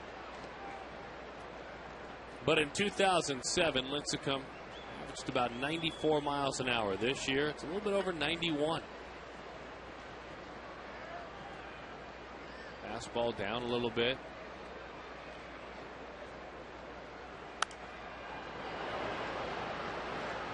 Benji Molina tells stories, and now it's Buster Posey, about catching Lincecum, and what he enjoyed more than anything is they would have good heated debates. Not arguments, not fights, but on the edge of an argument. And he said we both were better because of it. Lincecum believing in a pitch and telling Benji, I have to throw it here. And Benji saying, well, look, just because you're Tim Lincecum, they're not going to just swing and miss at that pitch all the time. They'd have a lot of back and forth. There's a changeup at strike 3. And they both will tell you that they're better because of it. Lincecum will say the same. Certainly Benji saying that. That's good. Yeah, you learn from the best. Benji, one of the best. Certainly Lincecum, one of the best. And the reason you're the best is because, yes, you're stubborn, but there's a difference between being stubborn and close-minded. It might take you a while to convince me this is the right thing to do, but I will listen. Doesn't mean I'll do it, but I'll listen. Bouncing ball, nice play. Molina tells a story about going down the stairs in the tunnel in San Francisco. He said, I think we learned more than any about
Southwest Airlines. Grab your bag. It is on.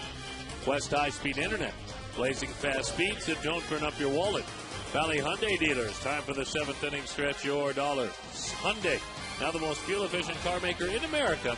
Visit valleyhyundaidealers.com. We told you like to talk.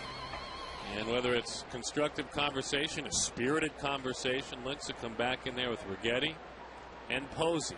Look like talking mechanics. Look at Buster Posey. All ears. He picked that spot intentionally, didn't he? I would imagine so. It's a smart young catcher. Well, how many of you had dads, moms, or grandparents that will remind you that that's why the good Lord gave you one mouth and 2 ears? 2 ears to listen twice as much. That's a good way of putting it. Was it the great Bear Bryant? Said it's better to keep your mouth shut and let everybody assume you're ignorant than to open it up and remove all doubt. That didn't take long. Blaine Boyer just abused Andres Torres on 3 pitches for the first out of the 7th inning. You saw our hit zone brought to you by Amica Insurance. He went right at it, but that graphic doesn't speak to the explosive nature of this fastball.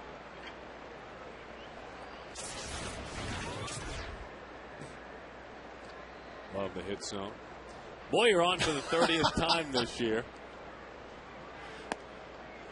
There's a sinker, and it's strike one. 0-1 the count.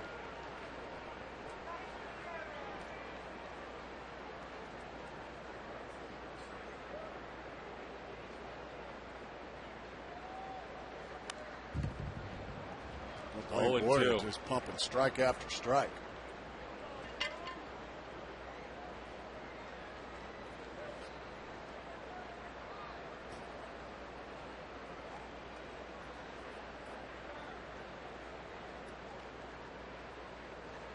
Edgar doubled and scored. Walked, fly to left field. Good 0-2 pitch. Boyer can get after it, can he? He can. He's got all his confidence. I mean, he can be dominant.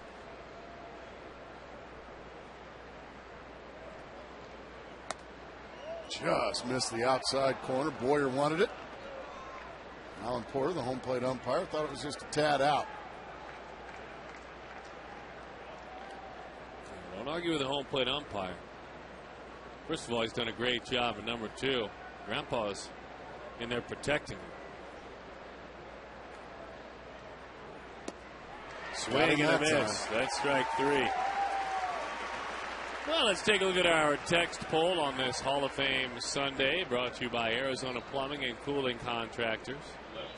You can see Burt Blyleven. Now let us put in our own understandable personal plug to get Ron Santo in the Hall of Fame. Where's all the Cub fans out there? I mean, this is a guy that, as a player alone, should be in the Hall of Fame. But with his body of work, what he has contributed to this game, we need Ronnie in. I agree. Ronnie should be in there, too. I think it's just a little more of a travesty with Burt Blyleven, but I think Ron Santo absolutely deserves to be in there as well. I'm told there was a bit of a problem there. The texting wasn't working. There's been plenty of votes for Ron Santo. I wasn't told that. No, I just heard that. Technical difficulties. See, that young man, I'm sure he would say, get Ronnie in the Hall. And I remember he used to go to a lot of games back in the 60s and watch Santo play. He certainly did. The 2-0. Outside, 3-0 the count.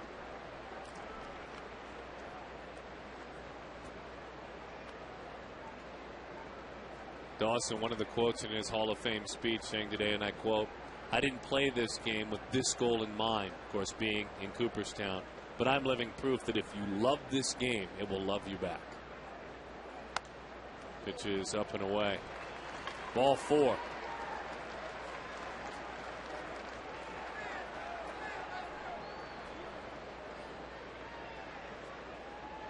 Catcher Buster Posey. What also helps when you hit over 400 homers and steal over 300 bags, it'll love you back a lot more. Yeah, it certainly will. Rodrigo Lopez throwing down in the bullpen.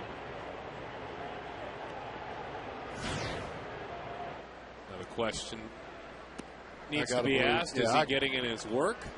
There's no way he has been banished to the bullpen. I think he's just getting in some side work during the game. He is set to throw on Wednesday. Monday, Tuesday. Today could be his throw day to stretch that arm out. All right, Blaine Boyer. 5 straight wide ones after back-to-back strikeouts to start the 7th inning. Montero comes out and just reminds him, all right, settle down a little bit. Slow down. Slow the game down. Posey 3 for 3 today, now in 48 Major League games, hitting .369.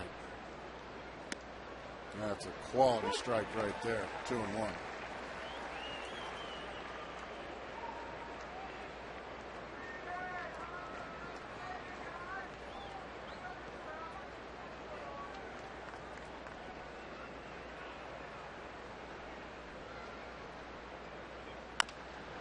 Takes it to the right side. Racing to the bag in time for the out after the walk to Huff. They finally found a way to retire Buster Posey.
And welcome back. We go to the bottom of the 7th. Joe Garagiola, in my own words. You heard it right there, him talking about his long relationship with Yogi Berra, the Hall of Famer. Well, you heard him last night.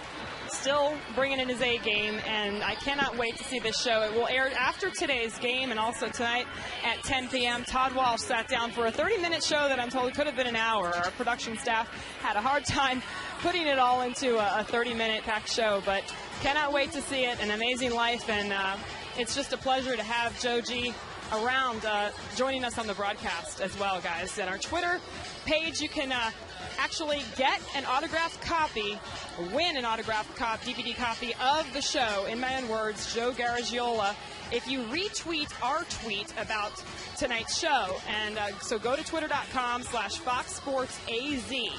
You retweet it, you'll be in a random drawing to win the autographed copy. Darren and Grace? Very, very good stuff. Thank you very much. It should be special.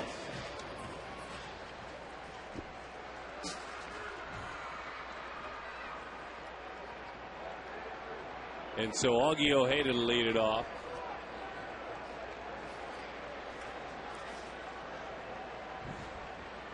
And he faces Tim Lincecum. The right-hander wheels and deals. Augie bounces the ball, one hop, right to Ishikawa, who steps on the bag. So Augie 1 for 3 today. And here is Tony Abreu. Whitey Herzog saying today as he battled back the tears, being elected to the Hall of Fame is like going to heaven before you die. Congratulations to the That's a good analogy. Legendary manager. 1,281 wins, 82 World Series title, 85 and 87 National League pennants. And our good friend, it's always a treat to have him stop by and say hello as he shared in his Hall of Fame speech an occasional wry comment, but just the golden voice. John Miller, Ford C. Frick Award winner today as well, broadcasting since '74, but as he said, I'm a Hayward kid. I'm a Bay Area boy. This is my team. And congratulations to Johnny Miller. I mean, he is a guy that always comes around with a smile, keeps all of us on our toes, will be the first to say, but boy, can he call a baseball game. I've told you many times, that's my favorite. He's my favorite announcer. Like a little kid when I'm around him. Pretty good choice on your part. Well, he manages in his own way, and he stays sharp on radio, which I think is very important. He manages in his own way to have an incredible sense of humor and make sure to remind you that it's just a game. Knocked over to second base on a backhand. Fine play all around.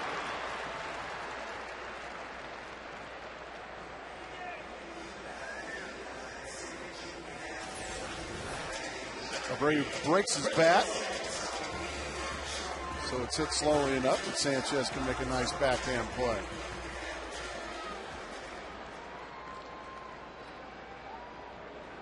Bill Madden received the J.G. Taylor Spink Award for those that write, those that cover the game. Boy, he's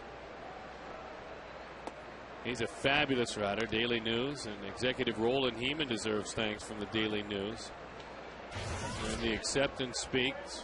Roland Heeman, a good friend of ours, a part of a front office, as he advises this front office with all of his experience, was mentioned today. No surprise, Roland's mentioned all the time. Tony La Russa in our interview mentioning 2-1.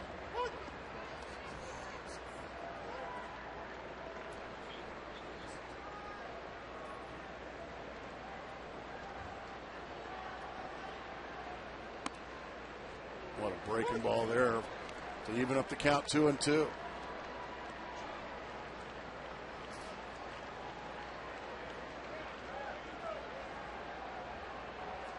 Two the score. Nice job laying off of that change. 3-2 the count as he bounces it in there.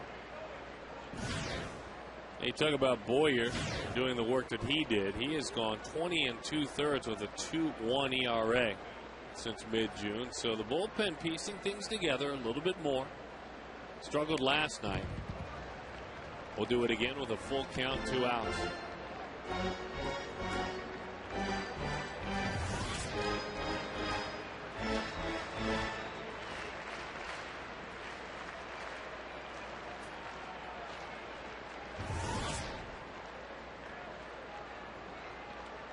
Aaron Heilman now is joined Rodriguez. Chris Young just got buckled by a breaking ball, and that'll end the inning. Stick with us, by the way. We have huge news to report from the trade front.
So the starting rotation for the Diamondbacks now looks very different. Dan Haren has been traded to the Los Angeles Angels of Anaheim. Dan Haren traded to the Angels. Left-handed pitcher Joe Saunders comes back. Left-handed pitcher Patrick Corbin comes back. Right-handed pitcher Rafael Rodriguez, plus a player to be named later. Again, Dan Haren, we just found out a moment ago, has been traded to the Los Angeles Angels of Anaheim. He is now pitching for Mike Scioscia and the Angels. Joe Saunders, left-handed pitcher. Saunders this year has made 20 starts. He is 6-10 with a 4.62 ERA, but he has made 30 or more starts the last 3 years. Gracie, he was a 17-game winner in 08, a 16-game winner in 09. These are the initial details, and we will continue to research Patrick Corbin. We will research certainly Rafael Rodriguez. Dan Haren traded to the Angels. Well, the speculation has been out there for quite a while, so Dan Haren now going back to the American League and going back to the American League West, where he had a lot of success with the A's. And Diamondback fans, hopefully you'll look back and enjoy the time that Dan Haren took his all-star talent to the mound, and we wish him well. Swing and a miss, 2-2 the count.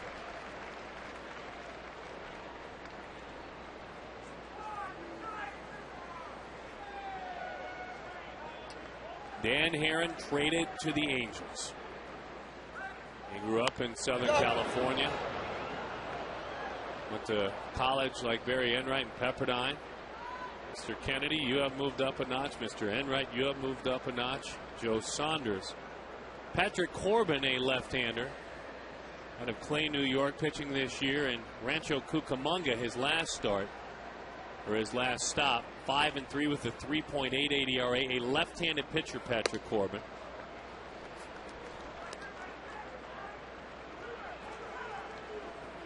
Three and two the count.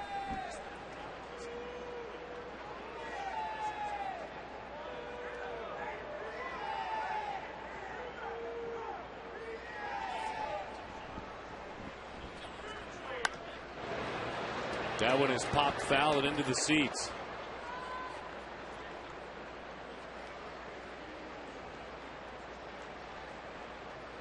So, of course, this trade is pending approval from the Commissioner's Office of Major League Baseball.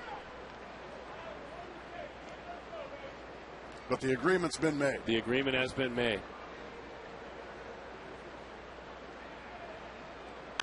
And for the Angels, because we've talked about this, that was my team growing up, your team as well. I'm an Angels fan. This is a bit of a move of desperation. Absolutely. They got work to do. Texas has just been terrific over the last couple of months. They've taken and put a stranglehold on the West. The Angels sit 6 games back. So that's a big one. That is a big one. Joe Saunders, a very successful left-hander. That one skied foul. Gracie, you get a lot of network games. I would imagine you've seen him, talked about him. I mean, I follow him from afar. Again, I'm a fan of the team. Tell us a little bit more about what you know about Joe Saunders. Well, Joe Saunders is one of the most successful left-handers in the last 3 years. Coming into this year, as you said, 17-game winner, 16-game winner. More wins in those 2 years than any other left-hander. And let's face facts, as Uribe takes strike 3. Diamondbacks needed to get more left-handed. Well, they get a left-handed, as you say, Major League proven starting pitcher. They get a left-handed pitcher from down in the minor leagues, and then a right-handed pitcher in Rafael Rodriguez. Rodriguez pitching in Salt Lake City this year, 10 saves, 3.04 ERA, 50 in a third innings. Pitches to contact, looks like a ground ball pitcher. He will be a guy that helps out of the bullpen.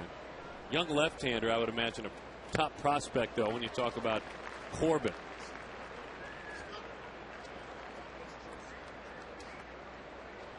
So we're piecing this together with you, folks. Bear with us. We apologize as we do our research. Dan Haren. That's big news. Pending approval from the Commissioner's Office. That's a good reminder we need to pass along.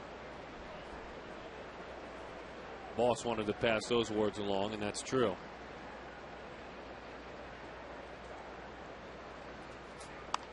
A little number, rolled, charging, fielding. And that's a hit either way. Shearholz is on.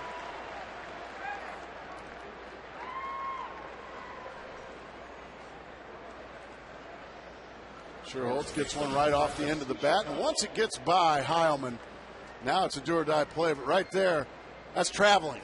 Yeah, you're right. That's traveling. That's too many steps.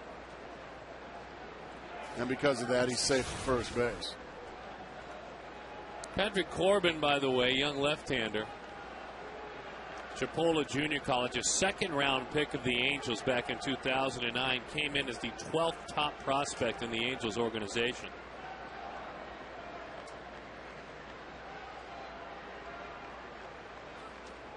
To the backstop, that one goes nowhere close.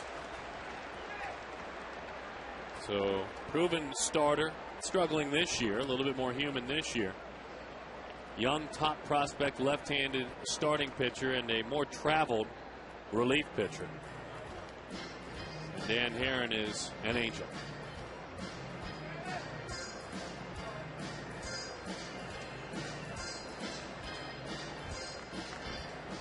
One and 0, the count, 1 out. Haren scheduled to start on Tuesday. It makes you wonder if Joe Saunders might get that start if it indeed is approved by the Commissioner's Office, and I really don't see why it wouldn't be. Ishikawa gives that one a ride, deep right field. Upton is there, tagging and moving up is Shearholz. Well, that was about 5 feet away from a 2-run lead for the San Francisco Giants. And just missed it. The Diamondbacks dodge a bullet. Second baseman, Freddie Sanchez. He gets a lot of this ball, but he just misses it. And it sends Upton just to the back of the track, where he hauls it away. And I'm not letting Freddie Sanchez beat me, and neither is Kirk Gibson. This is a former batting champion, Freddie Sanchez. So they're going to intentionally walk him and face Aaron Rowand. And I'm kind of a believer, a lot like Bobby Cox. I'm going to make a guy beat me off the bench, Darren, rather than a guy that that's fresh and and this would be his 4th at bat.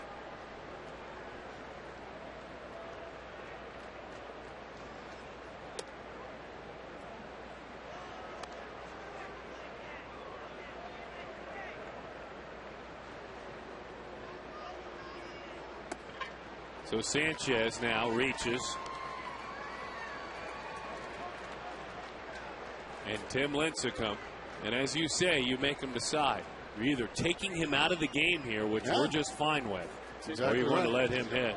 Well, they're going to let him hit for himself now. So it was a decoy on the part of Bruce Bochy. Kirk Gibson called his bluff, and now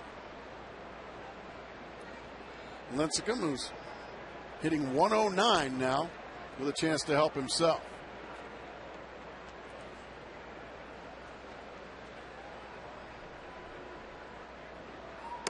Inside, 1-0 the count. And also, you have to be careful. If you're Miguel Montero, you've got to be a wall back there.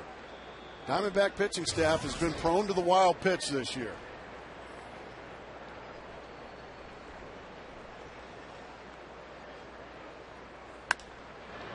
Lincecum sends Racing Parra into the corner.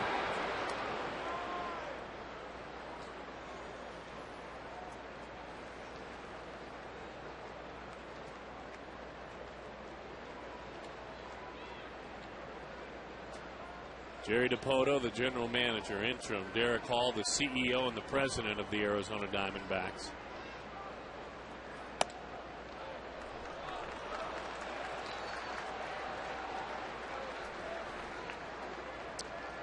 Two and one the count. Dan Haren traded to the Angels. Joe Saunders, next couple of years eligible for arbitration. Under the sort of a contractual commitment, as that one is sent down the line. Freddie Sanchez was on the move there as well. Yeah, I think it's also a bit of a money-saving deal for the Arizona Diamondbacks. Dan Haren, deservedly so, makes a boatload of money.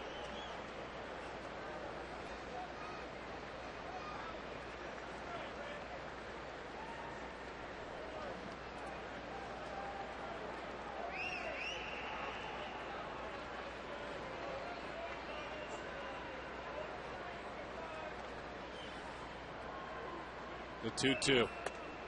Inside, the runner was on the move, trying to crank something up. Miguel knows better than that. So Sanchez, the runner's now on second and third, moves up. And Heilman, one wide one away from walking the pitcher in this situation.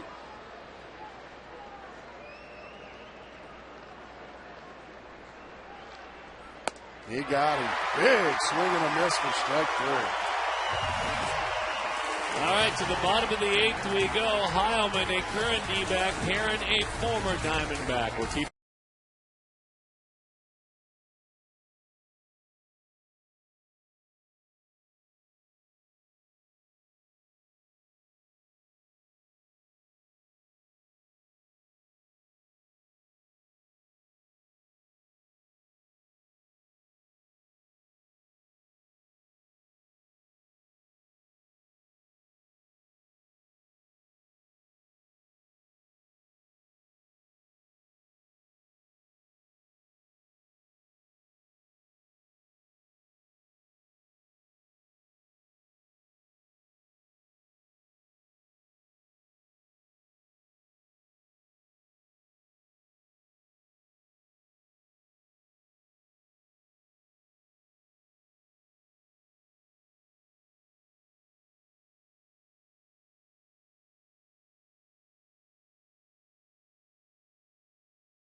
He might do it right here.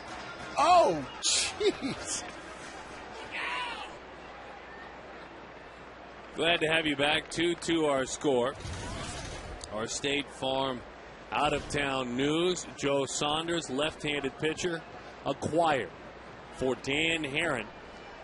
Saunders comes on along with left-hander Patrick Corbin in the minor leagues. Right-hander Rafael Rodriguez from the minor leagues from AAA. And a player to be named later. I would imagine that depends upon the performance of Dan Haren. Does it? Really? Who you get, or if you get, depends on whether Dan Haren does well or not. Yes.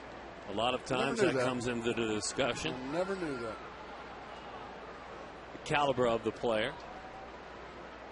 Or there are times where you may already have agreed upon that player, right, quietly, and there may be something with regard to control and or arbitration and or service time where that needs to be just a handshake at this point. And also when it's a player to be named later, is there a time limit of how much later? Can it be 2 years from now? Or my guess is it needs to be is Kelly Johnson finds green grass, racing on around. That would be a double to be named now, not later. Against Tim Lincecum, who stayed in to hit for himself and is at over 100 pitches, 102. Kelly just takes a changeup, swats it the other way. Pat Burrell can't get to it. That's a leadoff double here in the bottom of the 8th inning. Usually in this situation, you bunt the guy over, but I don't think that's going to happen here with Justin Upton. I think he's going to be swinging it. He's swung the bat well today off Lincecum. He's doubled, he's singled, and he's hit a 400-foot fly ball to right field that was caught. So Lincecum's going to have to dig deep here to keep this a 2-2 ball game here in the 8th inning. Fastball over the outside. You throw the pitch right there about 3 inches off the plate and get the strike call. I guess he's earned that right. He's got back-to-back Cy Young awards on his shelf. The 0-1. Breaking ball. Dives away from that one, so it stays up and in. 2 runs, 8 hits, no errors. The Giants have stranded 10. 2 runs, 8 hits, no errors. The Diamondbacks have stranded 5. Barry Enright, very good again. The 1-1. Fastball is in. He wants to talk with him about it.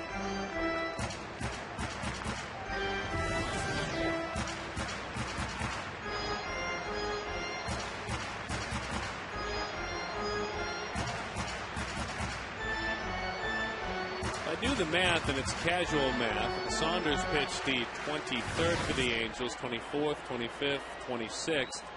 So if he were to pitch tomorrow, or I should say Tuesday,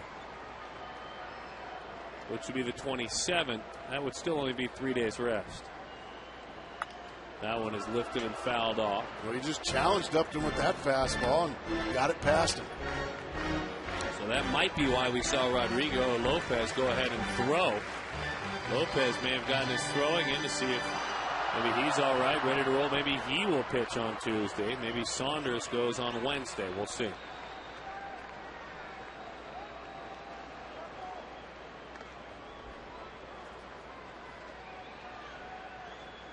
A left-handed starting pitcher. Going to fill the shoes of Doug Davis. Breaking ball is away. 3-2 the count. Coming into this season, where would you have put Joe Saunders? Maybe the 2 or 3 guy in that Angel rotation behind Jared Weaver? I would think so. Stands in about that 3 slot.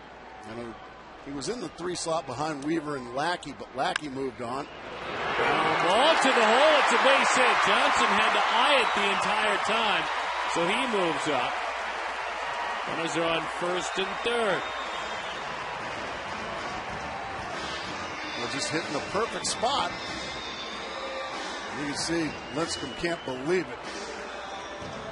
He is none too pleased right now. You see the pitch is down out of the zone, but Justin just takes a half swing at it and just hits it in the perfect spot.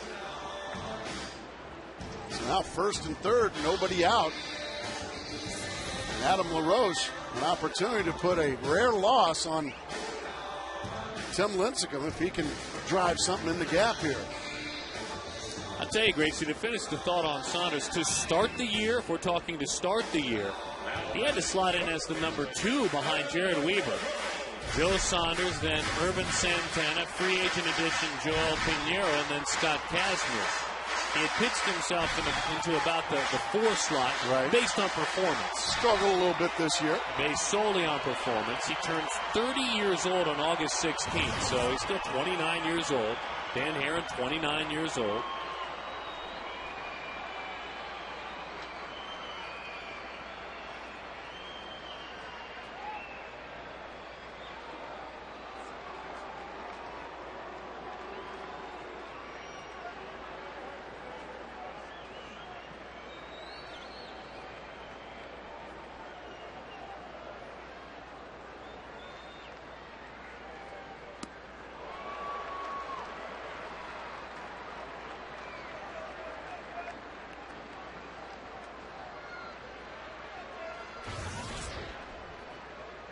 Oh, and 1 the count, 2-2 the score. LaRoche trying to give these Diamondbacks the lead. Go ahead and just get that onesie.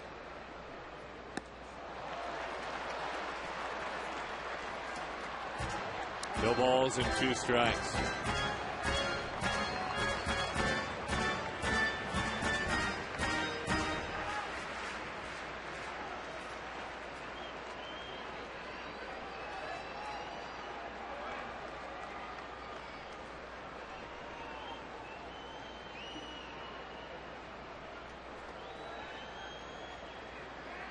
Johnson is at third. Upton is at first.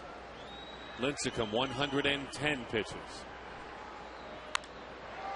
High fly, left field, hugging the line, and it bounds foul up and into the seats.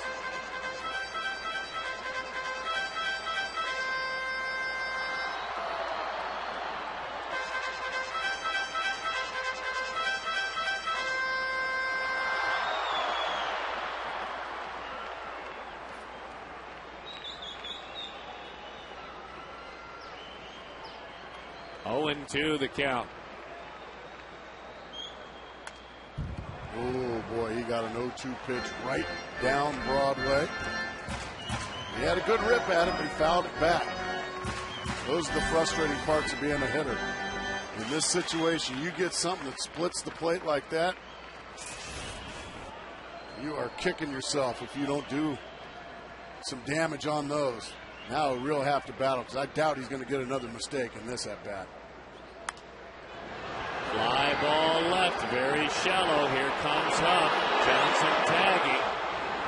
And right to the cutoff man, making him make a throw, so that won't get it done.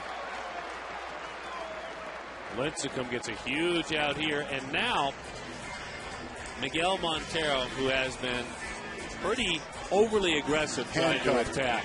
Handcuffed all day. Also a situation now where a double play puts another 0 on the board, so that is a huge out for Lincecum. Let's see if Miguel Montero can lay off those high fastballs. But in this situation, he needs a ground ball. He really doesn't need a fly ball, Darren. So I'd be shocked if he's just going to throw high fastballs in these situations. Those can be hit to center field for a sac fly.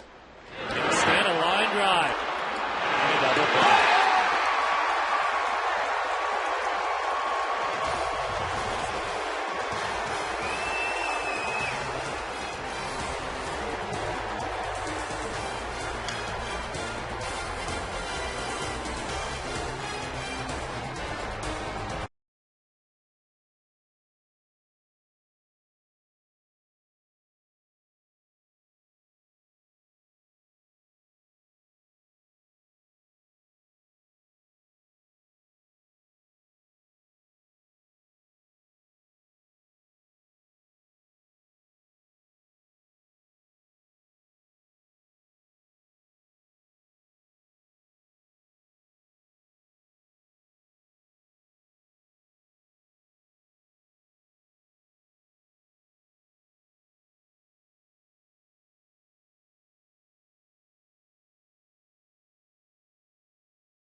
Kachinko. Well, Joe and folks, if you play Kachinko right here, you can win a big prize. It's at Section 111. It's brought to you by our good friends with Gila River Casinos. Heck, maybe Joe's first start here at Chase Field. We'll do the game from the Kachinko kiosk. It's a great game, a lot of fun. And if you're just joining us, Dan Haren sent to the Angels, the Los Angeles Angels of Anaheim. Joe Saunders comes back the other way, along with left-handed pitcher Patrick Corbin, lower-level prospect, number 12 in Baseball America's list of prospects coming into the season. A more traveled veteran reliever, Rafael Rodriguez, who is pitching pretty effectively in AAA, and a player to be named later. So Joe Saunders on his way to the desert, and it would be a really horrible idea to do a game from out at the Pachinko area when he pitches. And Justin Upton probably feeling bad about things, not freezing on the line drive. Miguel Montero right at Uribe, but unfortunately a base running mistake there by Justin Upton, and yeah, fired up Tim Lincecum, and I don't blame him. He just got out of a nasty mess. So all the momentum now in the Giants dugout, Darren. Now, we've seen that several times in this series where, as Juan Gutierrez goes to work, you will see the excitement. Bouncing ball, bare hands it. Big Goot. Reaching on like he's just taking a can off the shelf. I need this right here. Doing some cooking. Well, a one-hop jam shot, and he just disdains the glove and goes ahead and bare hands it, as you said. When you got a big old meat hook like that, I guess you can make that play. What'd you call him? Big Goot. Big Goot. Yeah.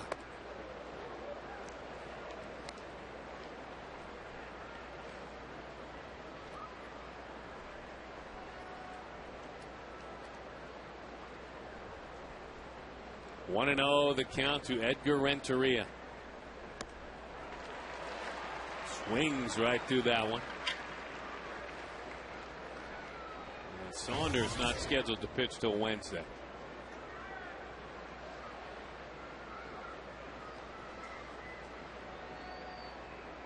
All right, so we'll see. I mean, we have a game here, though. There's a game going on right now. Yeah. 1 and 2 the count. All about that trade, aren't you? I am.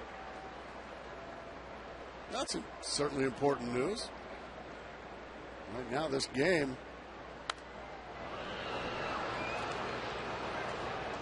That one is fouled off up above. It's a souvenir.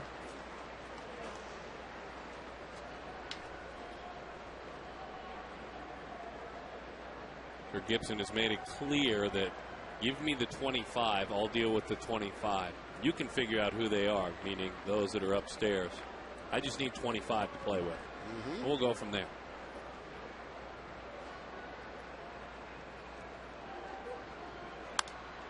Off the end of the bat. It's like those managers sometimes they get asked, hey, do you want to get involved in the June amateur draft? Some managers, nah, just let me know when they get to the big leagues. I'll manage them. There's only so much that a manager can put on his plate, I would think. Exactly right. Yeah, but this guy projects to be here in like 5 years. Okay, well, if I'm here in 5 years, let me know when he gets here. That's a big key. If I'm here in 5 years. Why worry about 2017? I got to worry about 2010. 2-2 the count. Outside 3-2. If Rafael Rodriguez, the reliever pitching in AAA, is to be added to the roster, the Diamondbacks have to make a 40-man move and a 25-man move on their roster. You already got him here, huh? I do. All right. Into shallow center. Here comes C.Y. Hangs up long enough, and he makes the play for the out.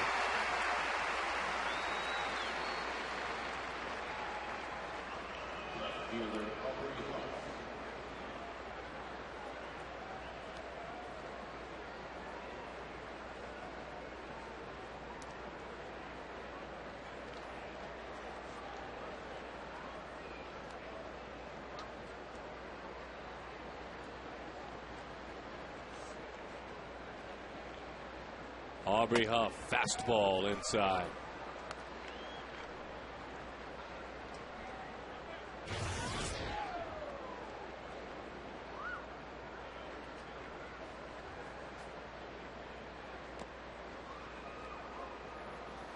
Well, they are pitching very, very carefully to Aubrey Huff here this afternoon. And Buster Posey just keeps getting opportunities. Yeah, that's a very good point. Now Aubrey Huff is having a terrific year. But so is that young man. So it looks like they're picking their poison today, and their poison is Buster Posey. There's a breaking ball, 2-0 for strike one. Nice pitch. 2-1 the count. And we're talking about Saunders. Struggled out of the gates mightily his first 6 starts, an ERA over 7. The left-hander, 14 starts since, has an ERA in the 3s. The 2-1. Yeah. 2-2 the count. Coming unglued was Aubrey Huff. Power on power this time. The small victory goes to Juan Gutierrez, or Big Goot, as my partner likes to call him. One of the better nicknames. Well, it is. 2-2 the count.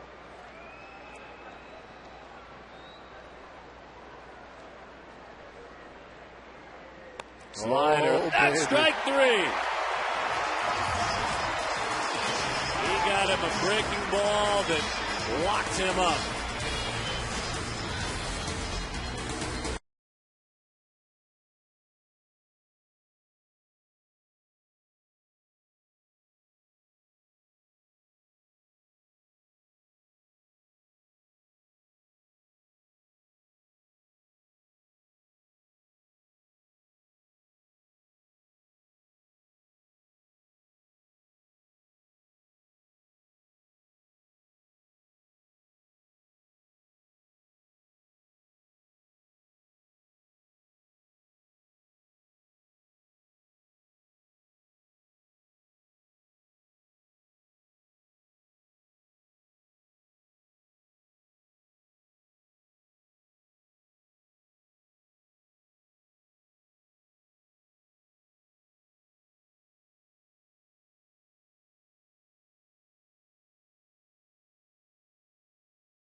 Glad to have you back at the ballpark. Don't forget to hop online to dbacks.com.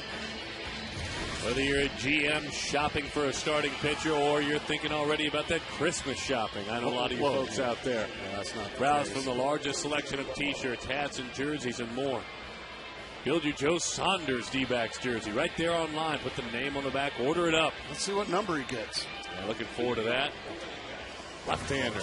Southpaw. Sergio Romo goes to work.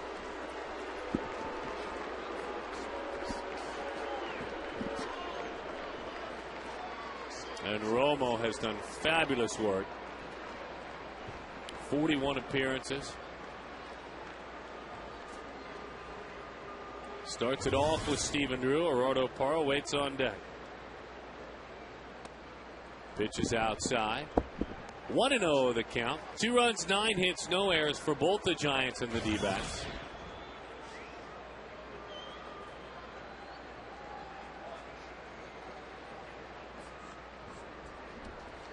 The 1-0.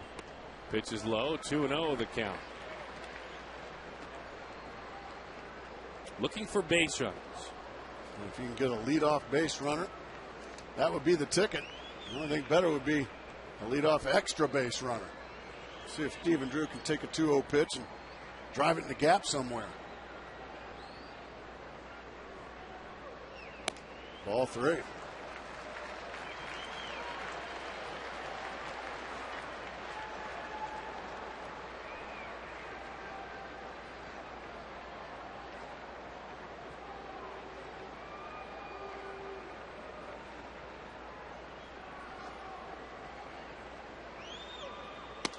right down Broadway. 3-1 the count.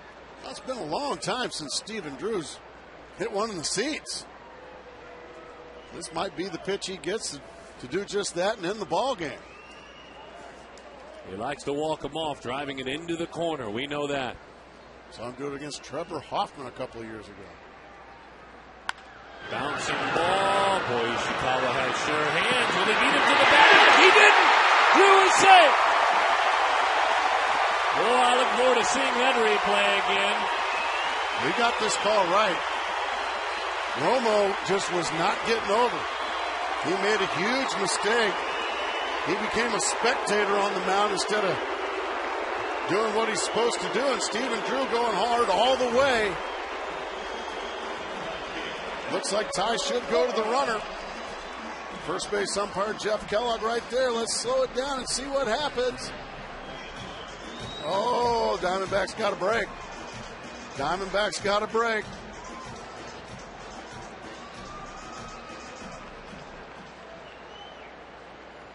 But again, as we always like to say, and we stick to this rule, if you have to show me 3 and 4 replays, it's as tough of a call to make, and there is no wrong call. But super slow-mo, stop-action photo, for lack of better words, shows that Ishikawa just a tick out to the a lot bag. of times when you make a mistake defensively, like if you bobble a ball or if you don't get over there, a lot of times the umpires will notice that mistake and they'll help that mistake happen.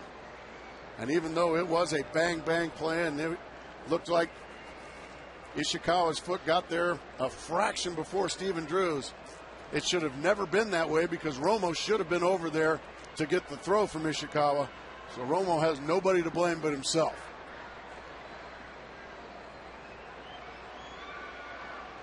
Paro going to be asked to bunt.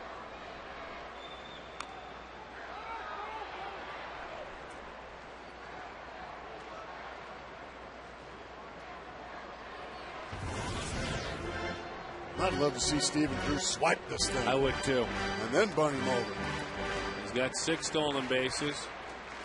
Since the moment that we started covering him, certainly since I did, we have both felt that this is a guy that can give you 20. I think he could give you even more. He's just not an aggressive base stealer. He's a good base runner, but he just doesn't like stealing.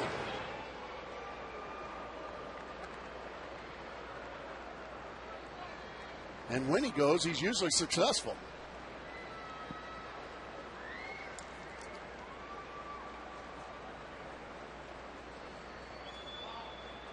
You want to bunt this ball to the first baseman. Pretty well done back to the pitcher there. So a successful sacrifice, and that's good to see from these Diamondbacks. Thing of beauty. By the way, following the game, the Diamondbacks will be holding a press conference to explain the moves, the trade of Dan Haren for Joe Saunders, plus 2 prospect pitchers and a player to be named later. We will have our cameras down there. We are committed certainly to other programming and glad to be, the Joe Garagiola in my own words, but we will have all of it on our website, foxsportsarizona.com. And there's a Wiggles concert here. There is a Wiggles concert after the game. That won't be on foxsportsarizona.com. Oh, no. We're sending our cameras in to, cover the business. Oh, okay. No fruit salad. No big red car. There are a lot of youngsters that are excited for the post game. Oh, man. They hope they have something to cheer about. How about right now, Rusty Ryle? Rusty Ryle sending us on to Philadelphia.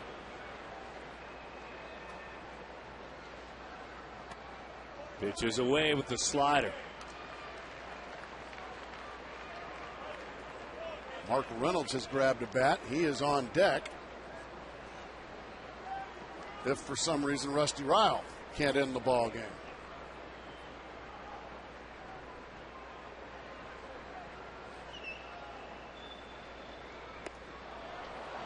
Did he check it up? No, he did not. It's called from behind home plate by Alan Porter. 1-1 the count.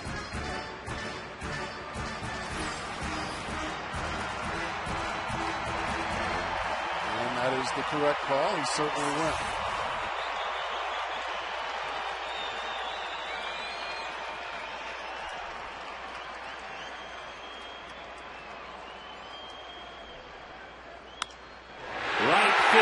charging.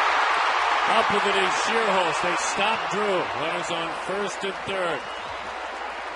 Oh, what a good at-bat again by Rusty Ryle. Stephen Drew had to freeze on the line drive.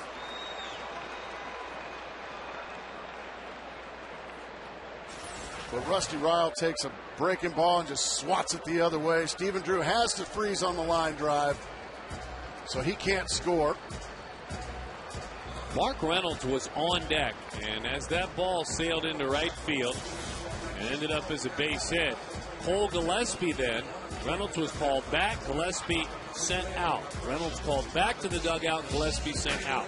Well, a lot of these situations, a manager will go ahead and load the bases in this situation and try to get a force at any bat. Now Dave Righetti's going to come out and have a conversation and decide, okay, do we want to leave it first and third with a hole open on the right side of the infield and much more of a contact hitter in Cole Gillespie than Mark Reynolds? Or do we take our chances? In this situation, I'm leaving it as is. Chris Young would be the guy you face if you walk Cole Gillespie to load the bases. Chris Young has had the best season of any Diamondback offensively this year. And I'm not going to let Chris Young beat me. I'm going to make Cole Gillespie, coming off the bench, cold, beat me. So Cole Gillespie, 76 at-bats this year. He's played in 31 games. 17 for 76, a .224 hitter. He's got 6 Major League RBIs.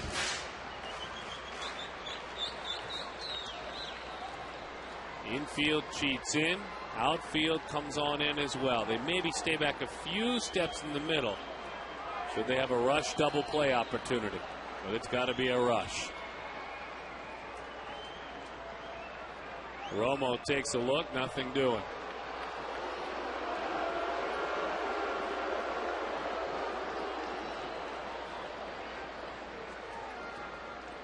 Trying to make it a winning homestand. To sweep at 3-0, then to drop the next 3. Certainly disappointing. But if you leave with a good taste in your mouth, that's all right. Slider is outside.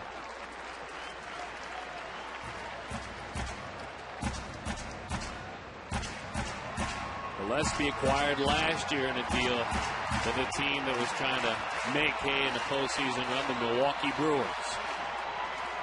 He went and got Felipe Lopez, who did what he was expected to for the Brewers. They just fell short. It was the Brewers' third-round pick in 06 out of Oregon State. Oh, we got a fastball in the middle, but it looked to me like he was looking off speed. And he got that fastball blown right by him.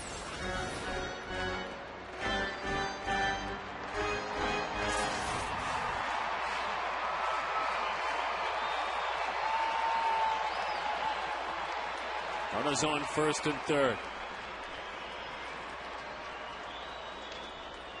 Native of Portland, Oregon, does not get his opportunity.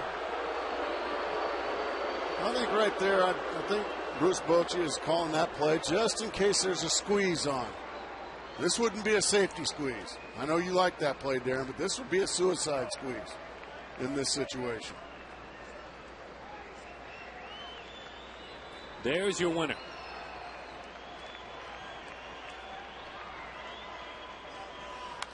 Oh, he got another fastball blown by him.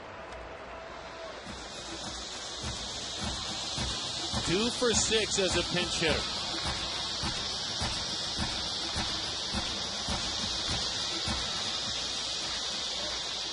We talked about Posey, Ike Davis, the work they have done in the Arizona Fall League. Cole Gillespie competed in the Fall League this past year as well. This is the big leagues, and he's trying to end a major league game. With that sweeping slider, the 1-2. Oh, he hung it.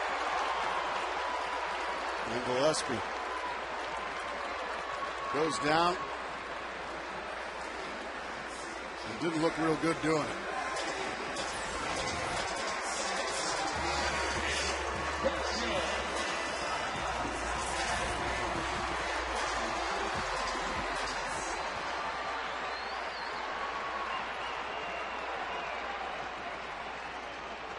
Young with a walk-off earlier this season has another opportunity.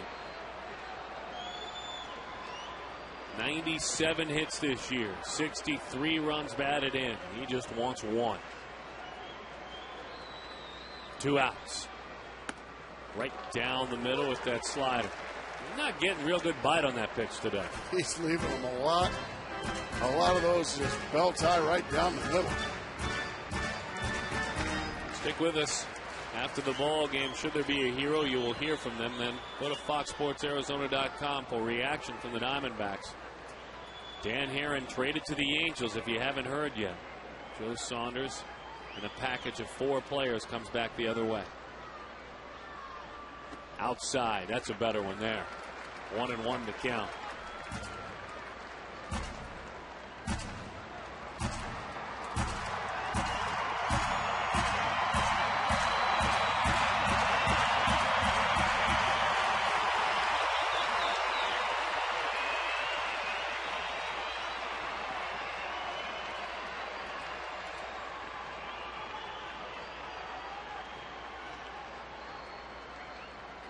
The 1-1. 1-2 the count. Well, heaven knows there are a lot of Diamondbacks fans, young and old, that want to win this game right now.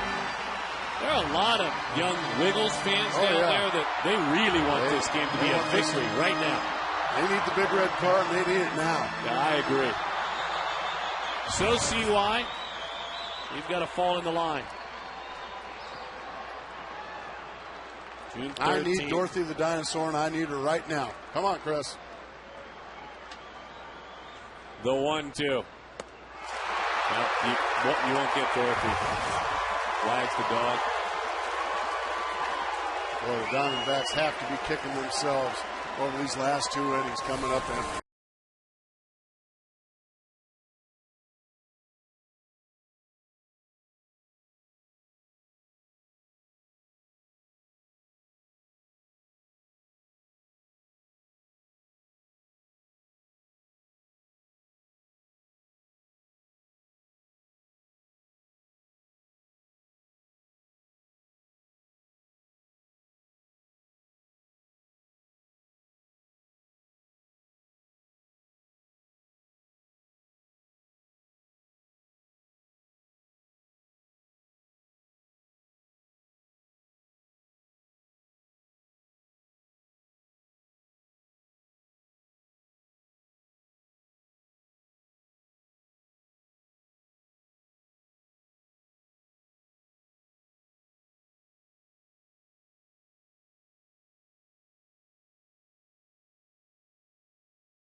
Wild side. So it is extra innings for the Diamondbacks. Rusty Ryle stays in and plays third base.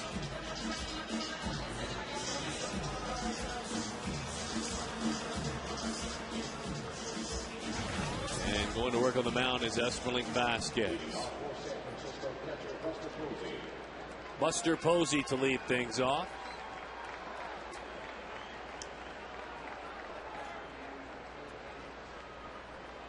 Posey, 3 for 4. And the first pitch that he looks at is a fastball. Vasquez pours it in there. 0-1 the count.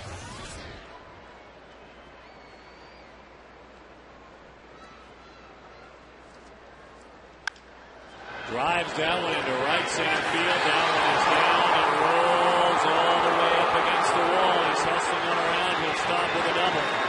was a 4-hit game for Buster Posey. There he goes again. That kid can just flat out hit. He gets another fastball in the middle of the play. It looked like a changeup, actually, just bell tied down the middle. He gets it by Young and goes for extra bases. And boy, Diamondbacks, huge opportunity in the 8th. First and third, nobody out. Couldn't score. Huge opportunity in the 9th. Couldn't score. And Buster Posey going to come out of the game. And Eli Whiteside's going to run for him. So I'm sure Bruce Bochy saying, well, son, you're just doing way too good. Take the rest of the day off. I guess one catch a little bit quicker than another. I guess. Is he? Not quite sure. Big old fella out there. I was going to say, usually when you... Oh, good piece of hitting right there by Uribe. Explain why. Because he purposely gave himself up, hit it on the ground to the right side. He's going to get a dugout full of high fives. Beautifully done there, beautifully executed. The fundamentals of baseball by these Giants. That gets Whiteside. I don't care how slow you are. You're going to get over to third base when a teammate like that gives himself up. Team offense. And now an opportunity for Nate Scherholz to give his team the lead.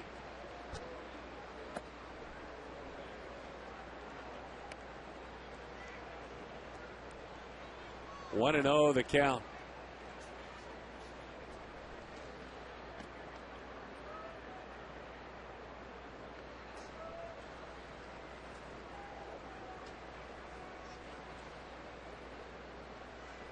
The 1-0.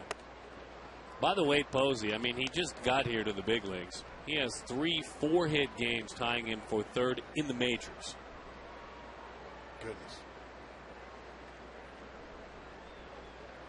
He's like, man, I want to keep playing.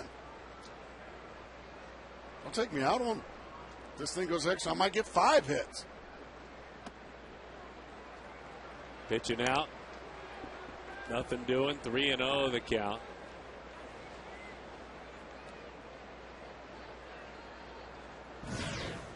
They're going to go ahead and put him on. Mm-hmm. It wouldn't surprise me at all if they put Travis Ishikawa on right behind him.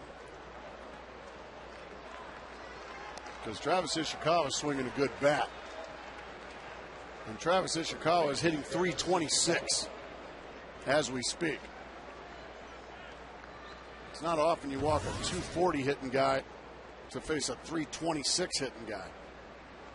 So I would imagine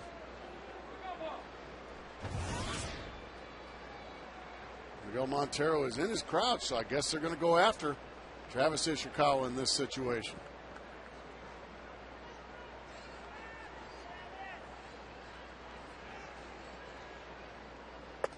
One and 0 the count.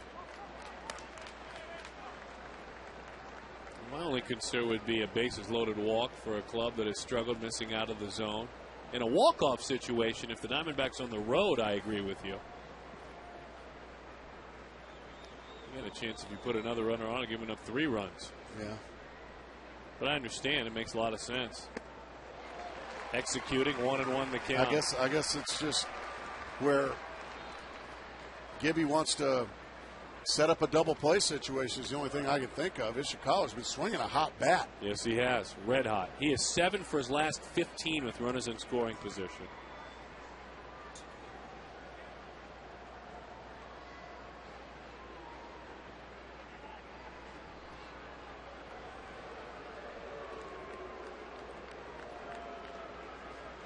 One and 1 the count. Freddie Sanchez waits on deck.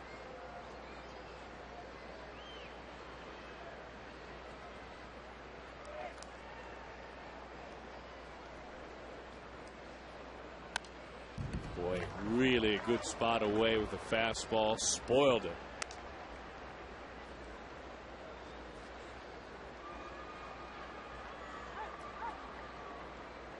One and 2 the count. Travis singled back in the 4th inning. has lined to second, popped to second, and flied to right.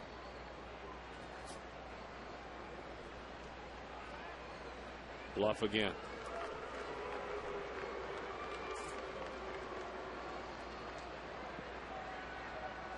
Five hits in 13 at-bats against Arizona this year.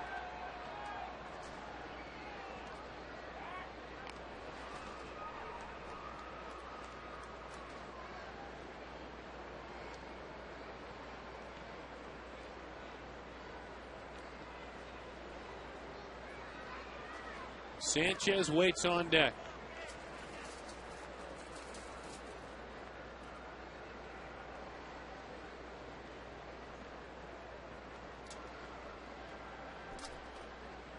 The 1-2.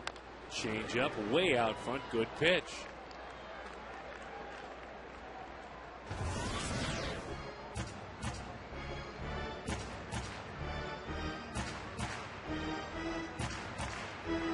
Just joining us, Dan Haren moved to the Angels today. Joe Saunders, left-handed starter, comes back. Young left-handed pitcher Patrick Corbin comes back. Relief pitcher Rafael Rodriguez, and a player to be named later.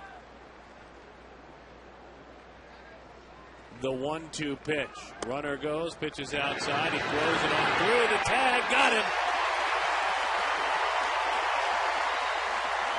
What is going on? Unbelievable. Are you kidding me? They just sent the base runner, I mean, easily out. That's 2 outs. I can't imagine what the thinking was there.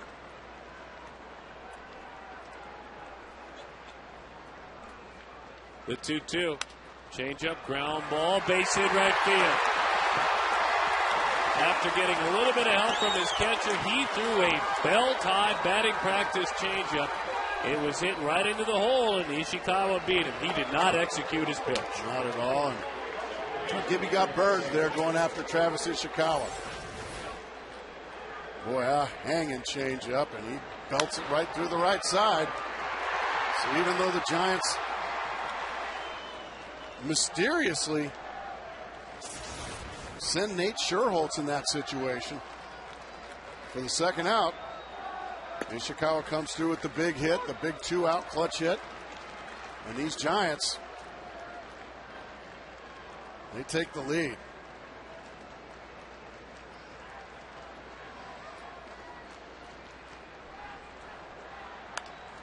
To the right side, up and into the seats it goes.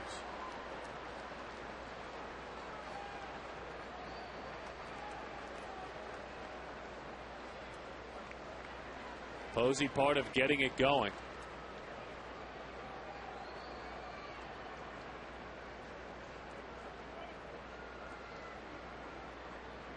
In the dirt.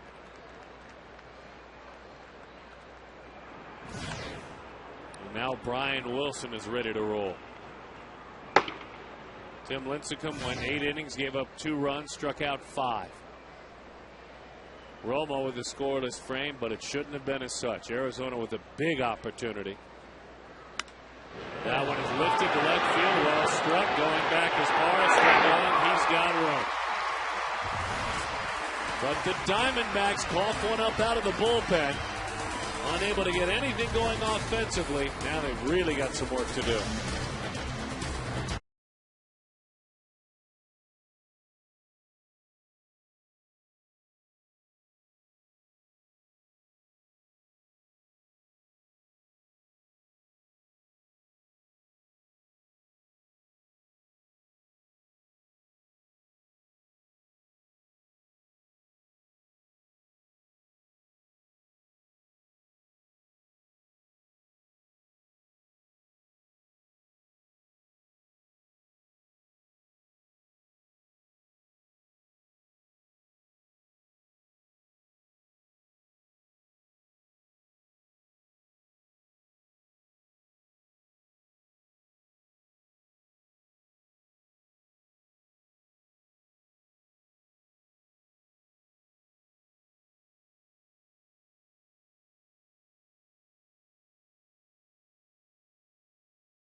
first of all, in the 8th inning, Arizona with a couple of runners on, unable to get runs across.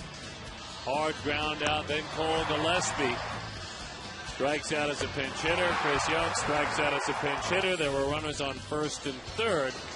And then a change-up with 2 outs up in the zone with 2 strikes. And the Diamondbacks now trailing. And they have got some work to do. And they got one of the better closers in the game to have to do it against, and Brian Wilson. Wilson goes to work electric stuff.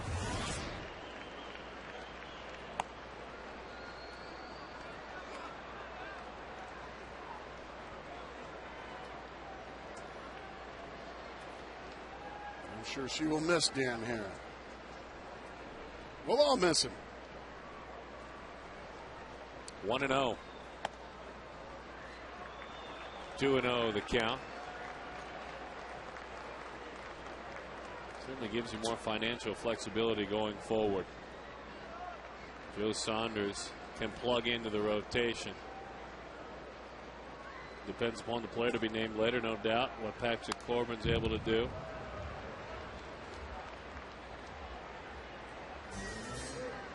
Here you go, Dad. Put your hat on. You probably need to turn those around, but that's okay.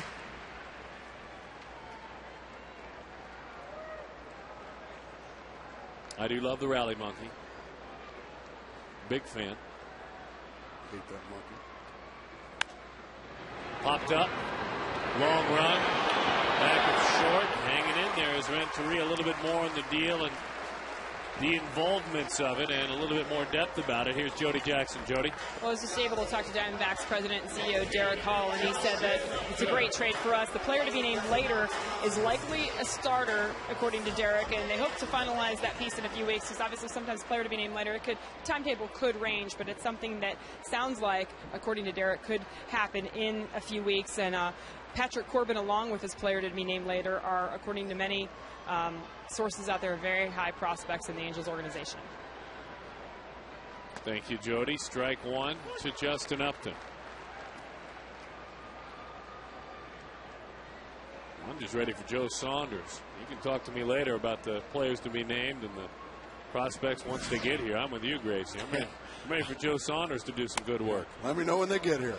I'm ready for Joe. Joe's pitched better the last couple of months. Let me know when they get here, and I'll be glad to talk about it.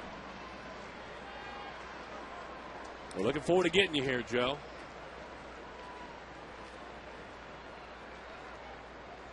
Saunders was pulled off during warm-ups in Texas during batting practice.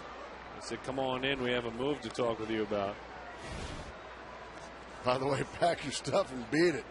Out of Virginia Tech University, where he was a winner, 27-7. Baseball can be a cruel game sometimes. First round pick in 02. As that one is popped up right side. Heading on over towards that wall and about a row back. You come up with an organization, you come up through the minor leagues with them, you're a #1 pick. You go to the playoffs with them. You're out there hanging with your buddies, shagging fly balls in Texas. Manager wants to see you. Oh, yeah? Okay. Pack your stuff and beat it. Thanks for everything. I think that's what So said. Thanks for everything. But we've got Dan Haren. Beat it. 1-2 the count. We let that one go right near the chin of Justin Upton. You remember a line drive homer Upton hit against Wilson here in this ballpark late in the ball game. Well, trust me, Brian Wilson remembers it too. One of the hardest, not the furthest, don't get me wrong, folks, the hardest homers I've ever seen.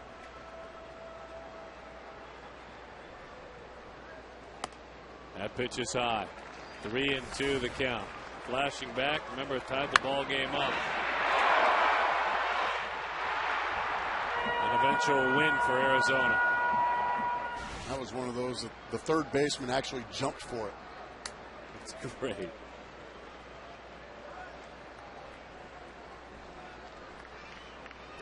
3-2 the score. LSU flamethrower. Sporting those gray spikes out there. Rocks and fires, slider, strike 3. 90-mile-an-hour slider. I mean, he delivered it right at the kneecaps. Nothing Justin Upton could do on that one. Perfect pitch. Justin knew it.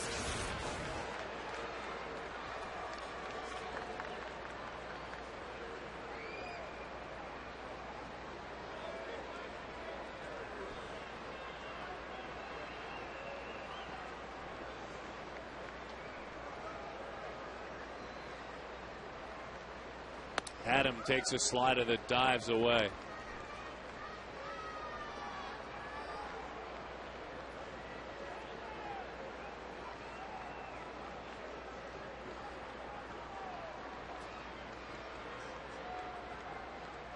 The 1-0. Drilled left field on a line, but that'll do it. The Giants in a 4-game sweep. Tough to do, especially on the road.